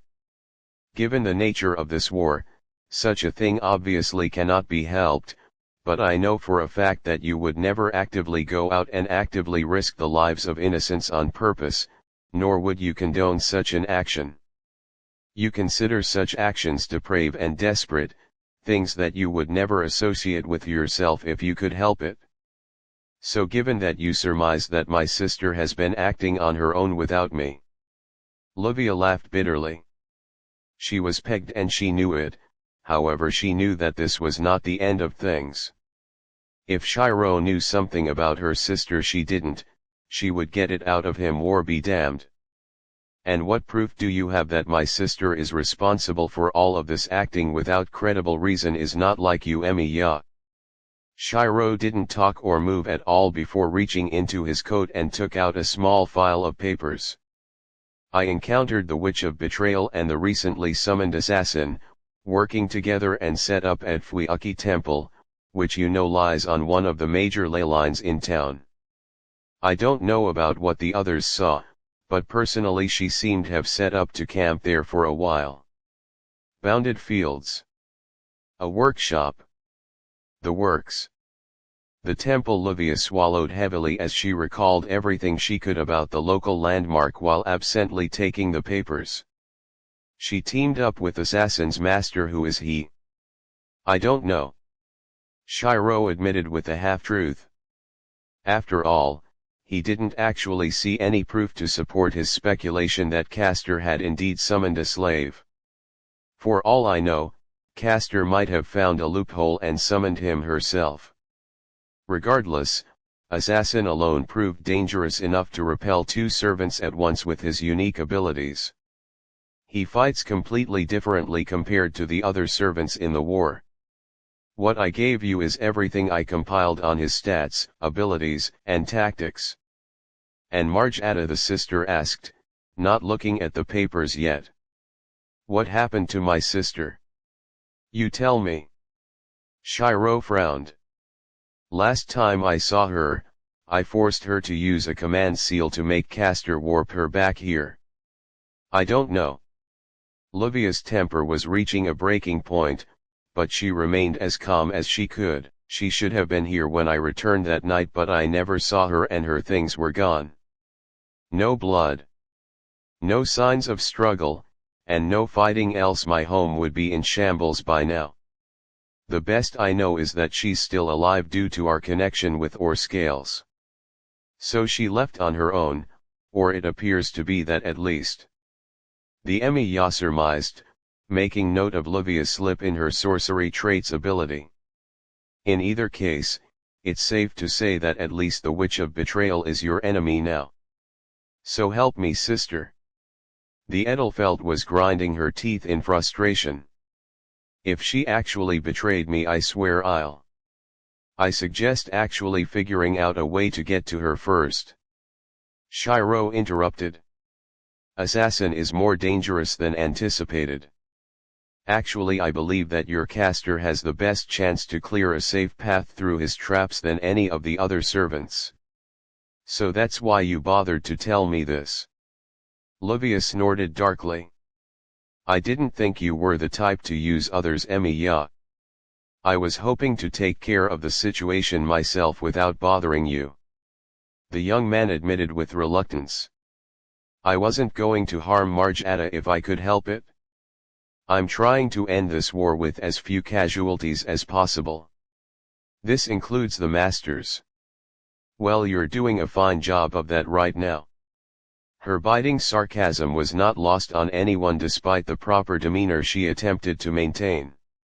Do tell me, how are you going to do that with your dear sister out for your blood with Heracles as an attack dog? Shirou's eyes widened momentarily before he regained composure and sighed. So you saw that after all. I had a feeling that someone had been watching, but I had nothing to go on. So it's true then.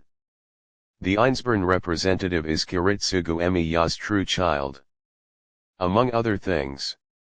Shirou mentally added with bitterness, remembering the real reason why his sister was here. Livia laughed bitterly at her guest's expression and shook her head. The things we do for family. Forgive me for interrupting, but I believe now would be an appropriate time to ask the Master of Saber about your questions on the Grail. Castor spoke up. I too would like to hear what he has to say on the subject, as he seems to know more about it than anyone else involved in the war. Neither Saber nor Shirou liked the sound of that. Care to elaborate? The male in the room asked warily. Livia's posture grew more confident again as the subject was turned away from her sister.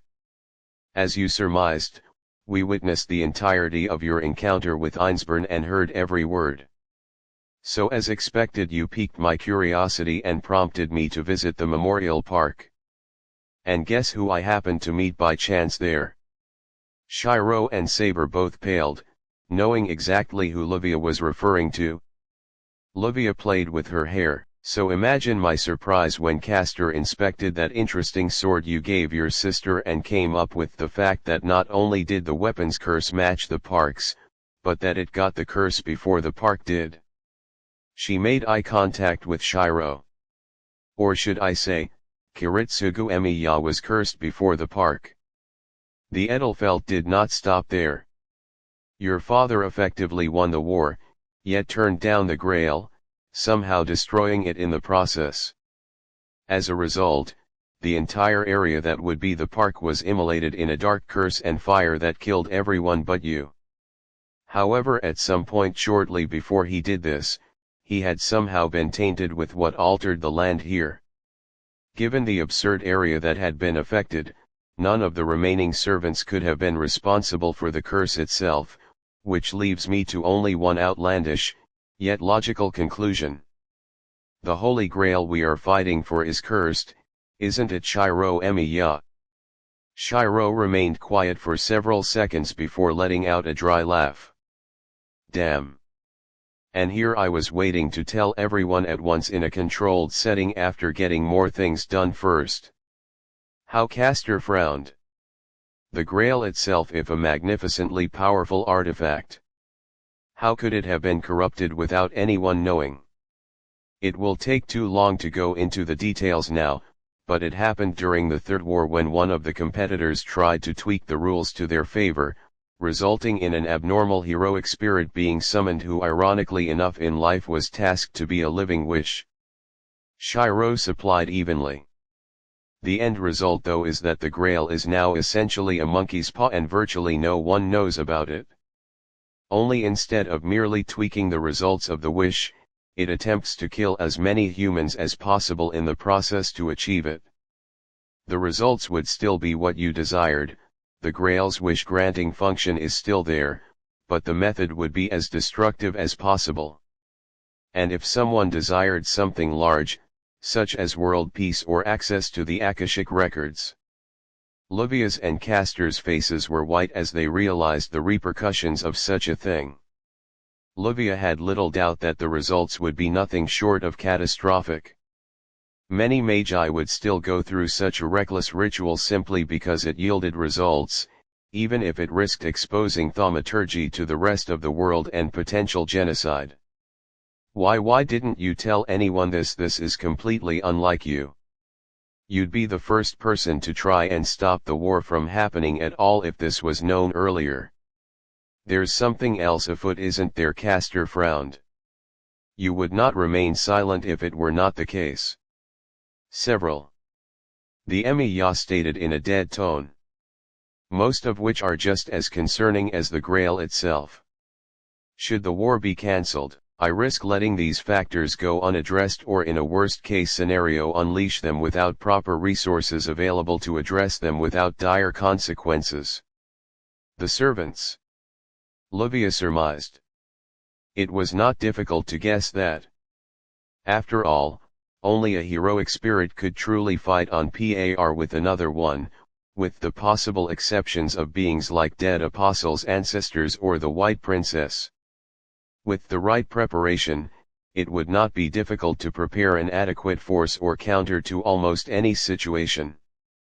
Plus, if he knew about the war long before anyone else, it wouldn't be beyond her to assume that he could influence what the other masters did. She froze. Shirou was far too knowledgeable about the situation for this to be something recent. No, if he was prepared for all of this and was using the war to his advantage, he would most likely have had weeks if not months to prepare for everything, utilizing every resource he had to ensure his results. Every resource. Shirou. She swallowed. How long did you know of these threats?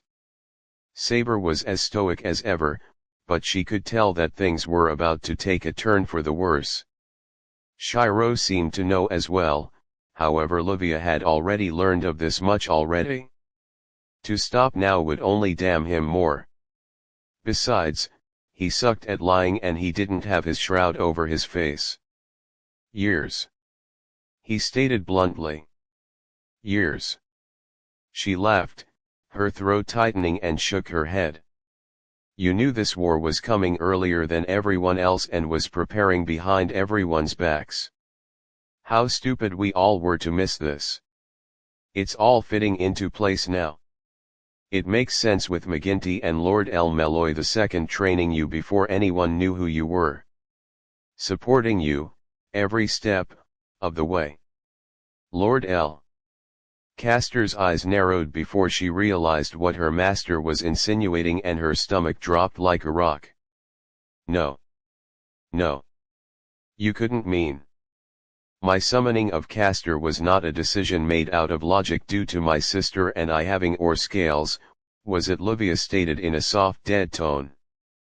The room was dead silent for what seemed like an eternity before Shirou closed his eyes, held out his hand, traced Rule Breaker, and placed it gently on the table. The silence in the room was damning. I see. We were being used from the beginning and we didn't even know it. The blonde nodded faintly, understanding exactly what Shirou's gesture meant. Even if the Grail was genuine, we never had a chance at winning in the first place, did we? You. Castor growled as prana began to grow visible around her. Her anger and malice was nearly palpable to the others there. You. How dare you, boy? To use me like some tool just to throw away. You are no better than the rest of the trash and servants that follow the whims of the gods. The power around her increased in intensity as did her murderous intent. It just went to show that even the weakest of the classes in the war, even further debilitated by a split summoning, were far beyond what humans of this era were capable of. I will not be controlled again. My life and will are my own. In an instant the table between the two sides shattered completely with the traced dagger, forcing Saber to grab her master and drag him back a small distance before pushing him behind her. No one missed the oppressive feeling the woman was giving off, nor that the mansion itself responding to her ire. No, not the mansion. There was something in the building reacting to her. Something tremendous and unnatural. And unervingly familiar to the King of Knights. Shirou. Saber warned as she donned her armor and materialized her invisible sword. I know. The master grunted. He still was not in a good position to fight. He could stall for time against Livia, but inside Castor's workshop the odds were against them regardless. Things would have been better if he had more prana, but that was not the case. She's completely entitled to be angry with me, even kill me if she wants. One chance, Emiya. Livia stepped forward and placed a hand on her servant, as if the action was the only thing stopping the princess from unleashing whatever she had set up in the building. The dead calm expression was not missed by everyone. I have known you long enough to know that you would never consider doing something like this without a suitable reason. Tell me one reason why I shouldn't kill you and warn everyone about the Grail right now. Tell me why I shouldn't murder you for slighting the Edelfelt name and potentially killing off our legacy. Shirou remained quiet as he weighed his options. Telling her about Gilgamesh would without a doubt catch her attention, but it did not explain at all of his need for Rule Breaker. Likewise, telling her about Sakura's situation would be pointless, as Livia, as a magus, would simply take the practical route and just kill the girl and be done with it. Even if Rule Breaker was a remarkably useful noble phantasm to have, Livia would not justify that to be enough to have been manipulated for. I guess this is what I get for trying to plan out something like the war in the long term. He sighed and shook his head before walking forward past his surprised servant. Everything falls apart before I can get something significant done. No wonder Dad never bothered with long elaborate schemes before this. Before this Livia blinked. Your father knew that this war would happen, but that would mean. I said I knew this was coming for years, didn't I? Shirou frowned. And don't think that you were some pawn in everything. Dad put me on the path to save Emiya, but I swore to myself that I would save everyone regardless of what his intentions were. Save her? Livia snorted. From what she has Heracles as a servant, she's an Einsborn and probably has a better lifestyle than any of us. She's the Grail. Shirou interrupted, surprising Livia and Castor with his outbreak. Makes sense, boy. The princess growled. The homunculus is a master of the war. Why on earth would she be a living sacrifice, just like her mother, who had served the exact same role in the Fourth War? Shirou once again spoke up in a dead even tone that would yield for no one. It was the same one he used when playing his role as the magus killer, killing undead and apostles alike without restriction. And believe it or not, she's not the only one in this farce of a war. Which is why I needed Rule Breaker, in case their conditions got out of hand before I could address them in the preferred way. So if you don't mind, can we please calm down and let me talk before someone does something foolish? I have a great deal to get done to ensure that the world does not end, or at least that counter-guardians are not summoned and wipe Fuiki off of the face of the planet. You seem to know much about the mechanics of the Grail and these threats, boy. Castor's prana had calmed down somewhat, her curiosity about what the boy knew tempering her anger slightly. However, her dead cold expression still told everyone that she would like nothing more than to kill him now. Even if you could not stop this war, why did you not inform the moderator of this to manipulate things to your benefit? Shirou's eyes narrowed dangerously. Koto mine is one of the threats I mean to address by the end of the events here. At the least, he is nothing short of a catalyst for every possible calamity that can happen in this war, manipulating events to ensure that others suffer at their most for his pointless reasons. At the worst, he can easily cause things to spin out of control and pit us against one another. The man thrives on the misery of others regardless of what form it takes, while excelling at keeping his hands clean in the process. He was also responsible for the Fourth War becoming so unstable during its second half. Unfortunately, killing him now would cause far more problems than it would solve. And why is that? Livia asked skeptically. As far as she knew, Shirou never expressed a desire to kill humans. As such, his loathing for the priest was a bit surprising, however his reluctance to act on the impulse caught her attention even more. The magus killer laughed bitterly and shook his head. Well, first off, he's the only one that's holding back the ninth servant in this war from going nuts on everyone in this war prematurely. Ninth servant? Livia and Castor echoed in confusion. The more the boy spoke, the more they realized that he might have not been stretching the truth and there were indeed several unknown parties at work. Technically he's the ninth servant, Shirou admitted. In reality he just never left after accidentally being reincarnated at the end of the previous war. The servant killer that wields all the treasures in the world and a genuine anti-world noble phantasm. Gilgamesh. The room was as quiet as a grave. Keep talking, Emiya. You are only just starting to sound convincing. Any more and I might debate on not to kill you later. The magus killer snorted. Hold your decisions till after I tell you how the game you're playing in is currently set up. Oh, Emiya residence. Rin sat quietly and drank some tea, peacefully ignoring the world around her. Which included her sister and the servant that were across the table.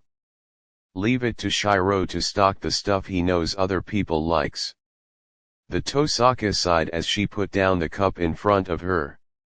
I'm pretty fond of that brand myself, although it's not my favorite. The underclassman admitted with a faint smile. It's a good thing there was still some left over. Rin nodded before leaning back a bit. Gotta admit, I'm kinda surprised that this is where you're staying, Sakura. I totally thought you were Shirou when I felt a master opening the door. Likewise. Sakura shuffled uncomfortably. I can't thank him enough for opening his home for me after mine burned down. Who was it that did it anyways? The elder probed, almost bored. I was on the other side of town when I noticed the fires, but I got held up on getting back. Obviously it was another servant that did it. Fishing for information on the war already? Hey, it's not about you. I don't see what the big deal is. The brunette yawned, clearly not denying the accusation. Then do tell me about the servant that held you up, sister. Sakura smiled innocently. After all, as far as I know, none of the servants have been killed yet, so whatever heroic spirit you came across must be something to not die against your amazing servant. I would obviously want to be prepared against such an opponent after all. Ryder wisely remained quiet as she observed the two siblings smile innocently at one another. Mentally, she debated whether or not to just kill the intruder now, daylight truce or not, but deliberately held off. She could smell the similarity between the two of them. Not only that, but she could tell that there was much regret and grief held by the two siblings. Something that the original Gorgon knew all too well. There are some things that should never be trampled upon lightly, this is one of them. Fine then. The elder shrugged as if was not an issue. I fought against Lancer, or Cuculain. The Hound of Ireland. A tall lanky man with blue hair, red eyes, and blue armor. She paused before snorting. Actually his armor looked like a giant spandex suit.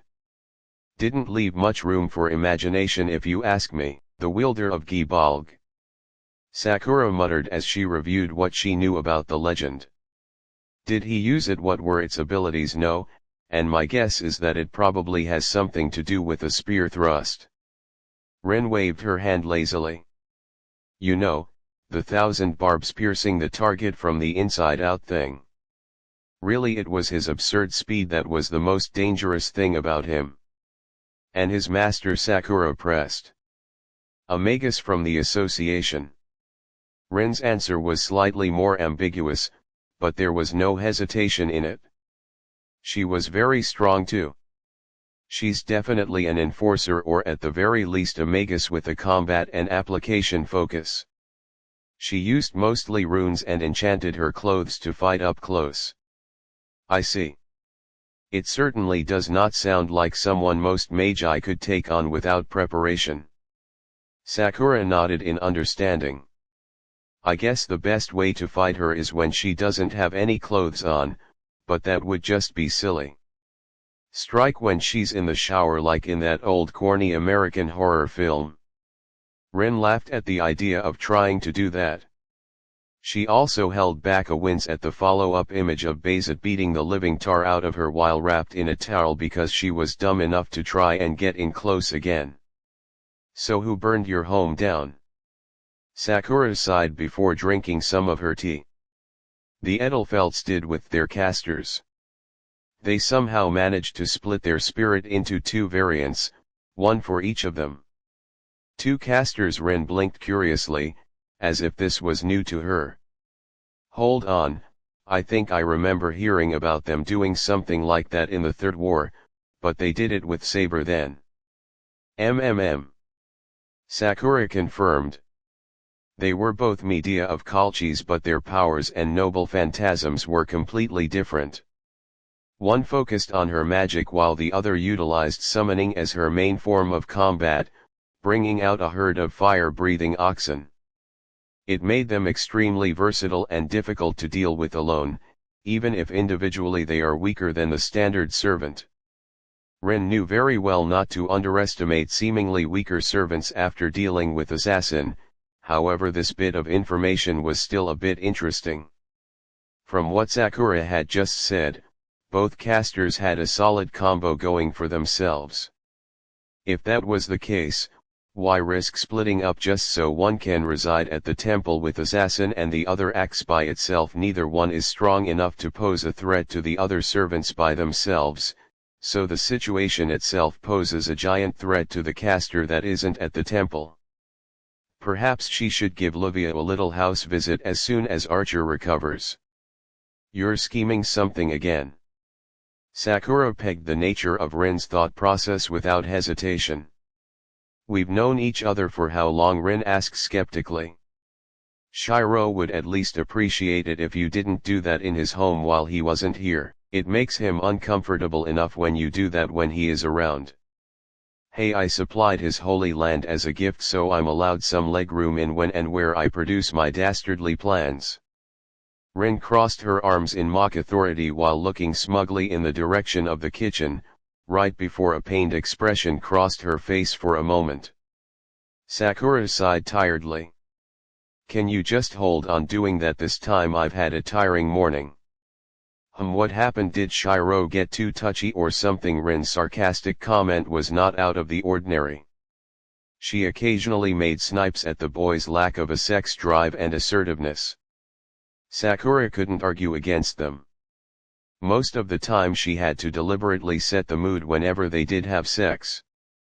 Once he finally got going, though, was another story altogether. She could say for certain that the Emiya's fingers definitely knew how to tweak and play whatever they landed on. She had a new respect for mechanics, that much was for sure. Unfortunately, what was bugging her was of a more serious topic. I went out shopping earlier, and this strange man warned me that I was being watched from the roofs. She told her story. I only saw a flicker, but my servant told me that it was definitely a servant up there. I think it was assassin since he disappeared almost instantly. Rin schooled her features, however on the inside she was panicking. This was not good news. The war was fought during the night for a reason. The fighting was mystery-based, and no one wanted to expose it. To fight it during the day was to expose the war and thaumaturgy, under normal circumstances. Assassin, on the other hand, used modern weaponry. Guns. Bombs. Things that would not draw any abnormal attention. He was in reality the only servant that could operate in public during the day and not raise suspicions outside of the idea that some homicidal nut is going around killing people. If assassin was working during the day, the number of safe activities any master could do just got drastically reduced. In fact, her decision to visit Shirou's place during the day without Archer now seemed quite suicidal in hindsight. Of course, Rin was certain that Sakura didn't know that she knew what assassin could do, so she had to play it dumb. Seriously, what the hell is assassin's master thinking? Are they trying to expose the war to everyone in the city? I think he was out spying on everyone. The younger sister admitted. I'm more scared of the guy that warned me.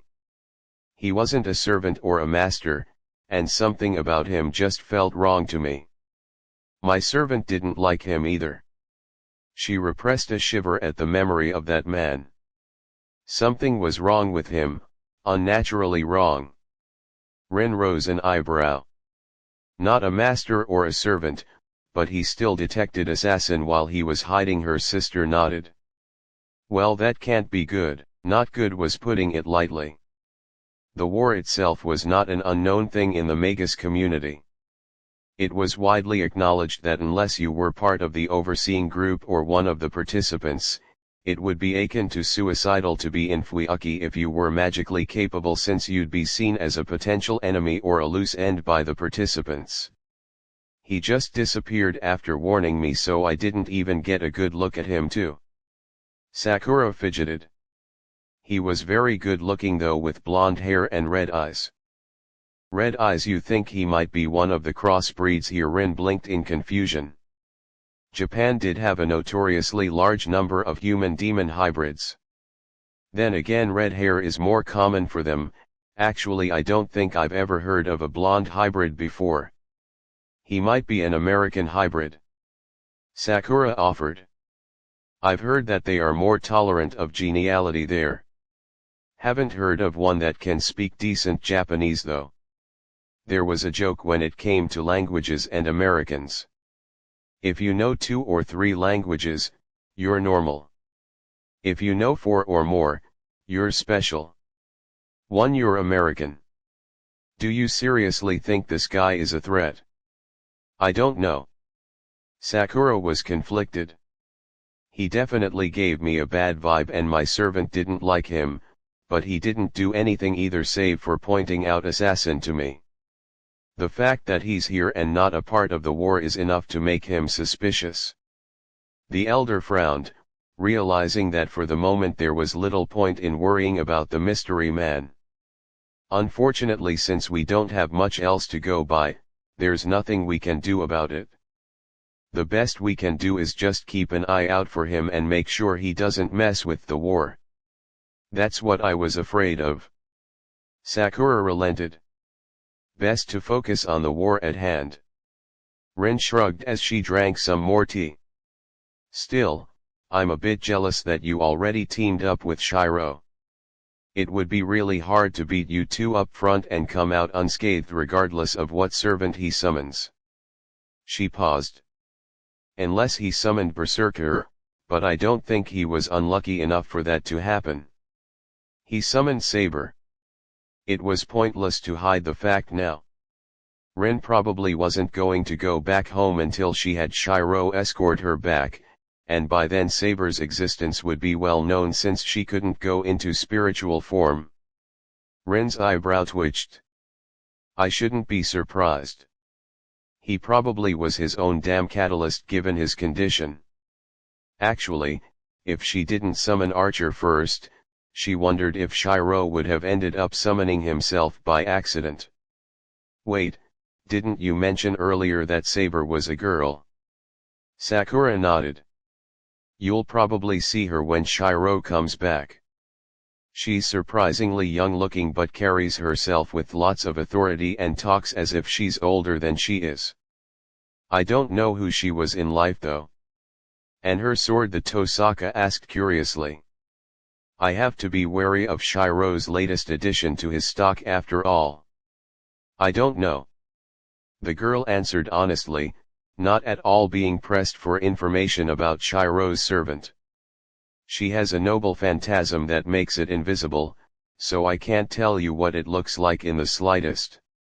A groan escaped from the elder's mouth. Seriously, a noble phantasm to hide her noble phantasm that's so convoluted it's no wonder Shirou summoned her. Sakura laughed lightly. Well, there must have been a reason why he caught our attention in the first place after all.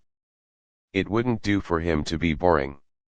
Rin momentarily stiffened as she remembered all the interesting things she knew about her crush.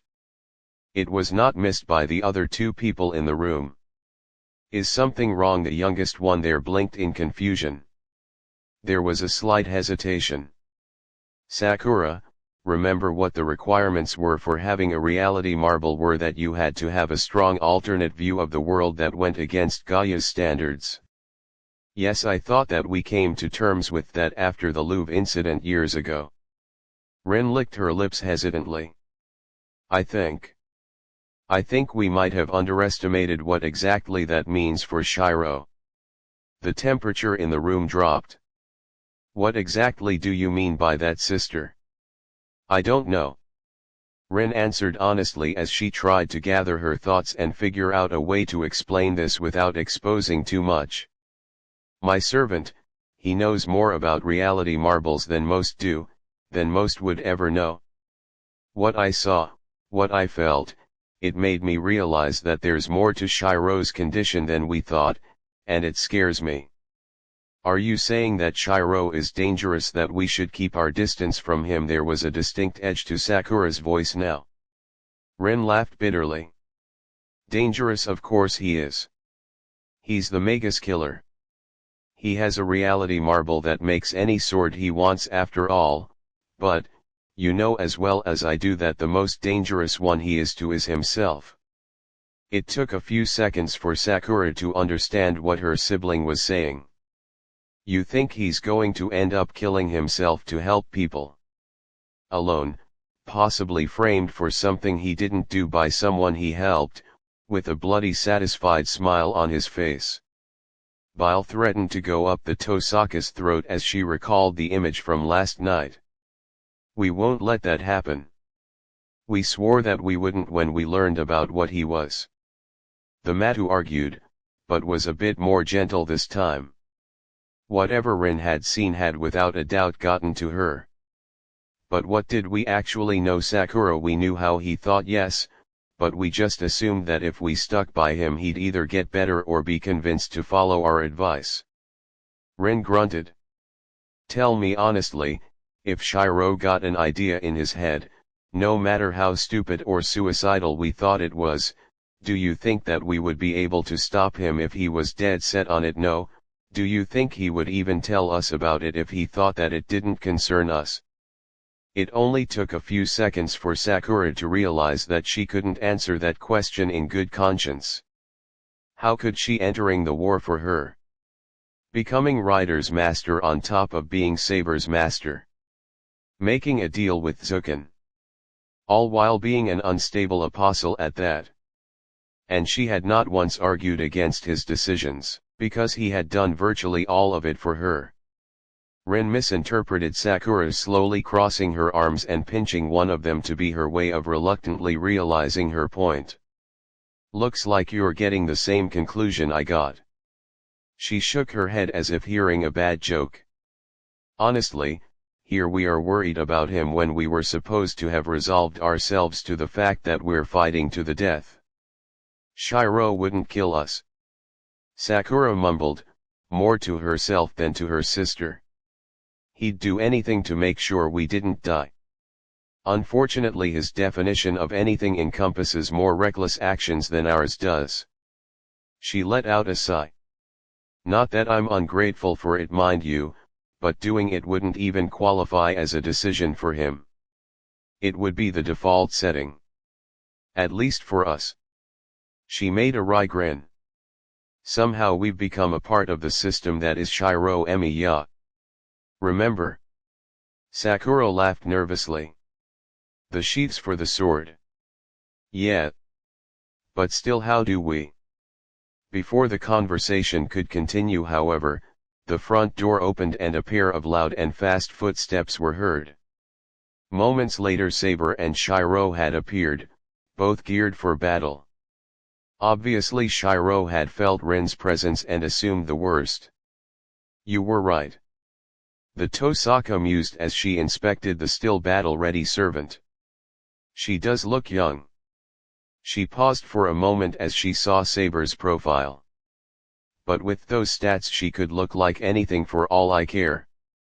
How the hell did you manage to get a servant this strong, Shirou? Mostly luck. The Emiya sighed as he relaxed slightly.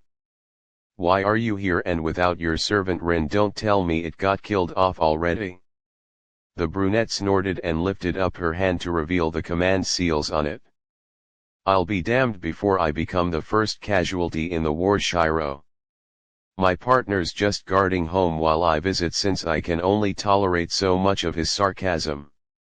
I had thought that it would be fine since it was still daytime, but I saw Assassin briefly while walking in town. Sakura finished. What? Saber frowned. But if he did anything it would expose the war. Not with his noble phantasm. He could act in plain sight if he wanted and merely attract an arrest warrant. Shirou clicked his teeth, realizing his distinct disadvantage before looking at Rin. I'll have Saber escort you back home before night comes so there aren't any problems. Shirou. The blonde blinked in surprise. Oh darn, and I had the whole request and list of reasons why you should have done that planned out too. The Tosaka mock pouted. Rin won't try anything on you for this since we're doing her a favor. Shirou calmly defended his decision to Saber before sitting down at the table. Sakura's servant is here to protect us in case anything happens while you're gone, and even then it should still be day by the time you get back. Saber remained quiet for a few seconds before relenting to her master's decision and dispelled her armor, once again dressed in a white button-up and blue jeans. Not that the look isn't bad on you, but why don't you just go into, oh right, he said before that you can't. Rin caught her mistake before inspecting the young woman. She was very beautiful looking for her age and clearly a foreigner, but the Tosaka didn't believe that she was a threat as a woman. They were going to find out sooner or later. Shirou laughed nervously as his servant glared at him. It was then that both human girls noticed the Emiya's condition, including bags under his eyes and being dressed in his work clothes. "Are you okay?" Sakura asked first. "You don't look so good. Where did you go anyways?" "Oh, here and there. I wanted to give Saber a brief tour of the area just in case. Good places to fight and choke points and the like." The owner of the house's explanation obviously wasn't everything, but he didn't seem to be lying either. "Do I really look that bad?" "You do appear to be rather haggard, Shirou. While our activities today were not all that eventful, they have seemed to have impaired your condition than aided it," Saber noted. "Perhaps it would do for you to rest more. It would do no one a favor if my master was in such a feeble condition should the fighting continue again." Shirou looked like he wanted to argue, but one look from the King of Knights was all it took to get the message across. The message being, "Go to bed yourself or I will make you go to bed." "Fine. Fine. You win. I'll take a nap when Rin goes home. I might be tired, but I won't ignore a guest, even if she was uninvited." "You make it sound like this is the first time this has happened." The accused smiled innocently. "And bad things have frequently happened whenever you have." The male countered just as easily with little humor in his voice. "I accidentally changed your skin color one time and you just won't let it go, will you? It wouldn't have been so bad if Fujine accidentally saw me and accidentally tripped over some equipment we stupidly left outside and getting hurt. We ended up kidnapping her for a week. Remember?" the Emiya deadpanned. "Old man Fujimura nearly tore apart the city looking for her before we snuck her into her room." "Wait, that was because of you too?" Sakura blinked in confusion as she remembered a period of time several years ago when the Fujimura Yakuza group was notably more active in the city. "That woman seems to get into a lot of trouble, doesn't she?" Saber mused curiously. "Why can't you believe I just came over to say hi?" Rin grumbled irritably. "Because we're technically at war and you tend to always have alternative motives," Shirou asked as if it was the most obvious thing. Aside from the obvious, the Tosaka brushed away his reasoning as if it didn't count. "Honestly, if I were taking the war seriously, do you think I'd come here running on that basic path of logic without my servant, no less? If you were trying to let our guard down, you would," Sakura pointed out. "No, it would be a dumb thing to do that without a servant as insurance, even if Rin was on an off day," Shirou countered. "What are these off days of which you speak of?" the Tosaka asked politely, not fooling anyone. Unless she was pressed into a corner, she would never admit to making mistakes, a fact that was well known by the rest of the age group. "The ones where you accidentally change people's skin colors and are forced to kidnap injured people. Don't worry. We'll completely brush away the fact that you could have been picked off by assassin on the way here and needs help to get back home safely." Sakura smiled in a very similar manner. Realizing that the situation wasn't going to escalate further than what it normally did in his home, Shirou sat down at the table with a heavy sigh and relaxed. "Saber, nothing's going to happen here. You can do what you want for the time being. You can brush up on the area, look at my plans in the workshop, or take the bike out for another ride."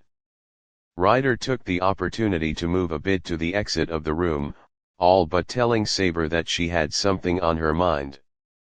Then by your leave I'll be outside for a bit. I will however still be on the premises should you need my aid.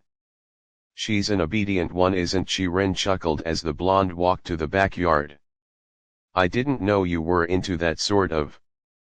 There is something that is bothering you, Saber stated as she closed the door behind her and walked into the yard. You were the best I could think of to speak to about this, Ryder admitted as she materialized a few feet away. Given the nature of the subject, I was not sure how Master or Sakura would react. The King of Knights frowned, not liking what her comrade was hinting at. Something that our masters would not take well, so much so that you would speak to me about it instead. Ryder nodded shallowly. I have reason to believe that Archer from last night is a future form of our master. You were right to come to me about this first.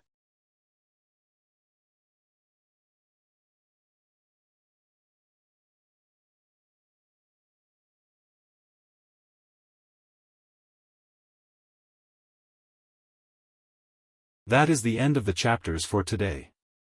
The name and author for this fanfic will be in the description down below if you want to read it yourself. See you tomorrow, peace.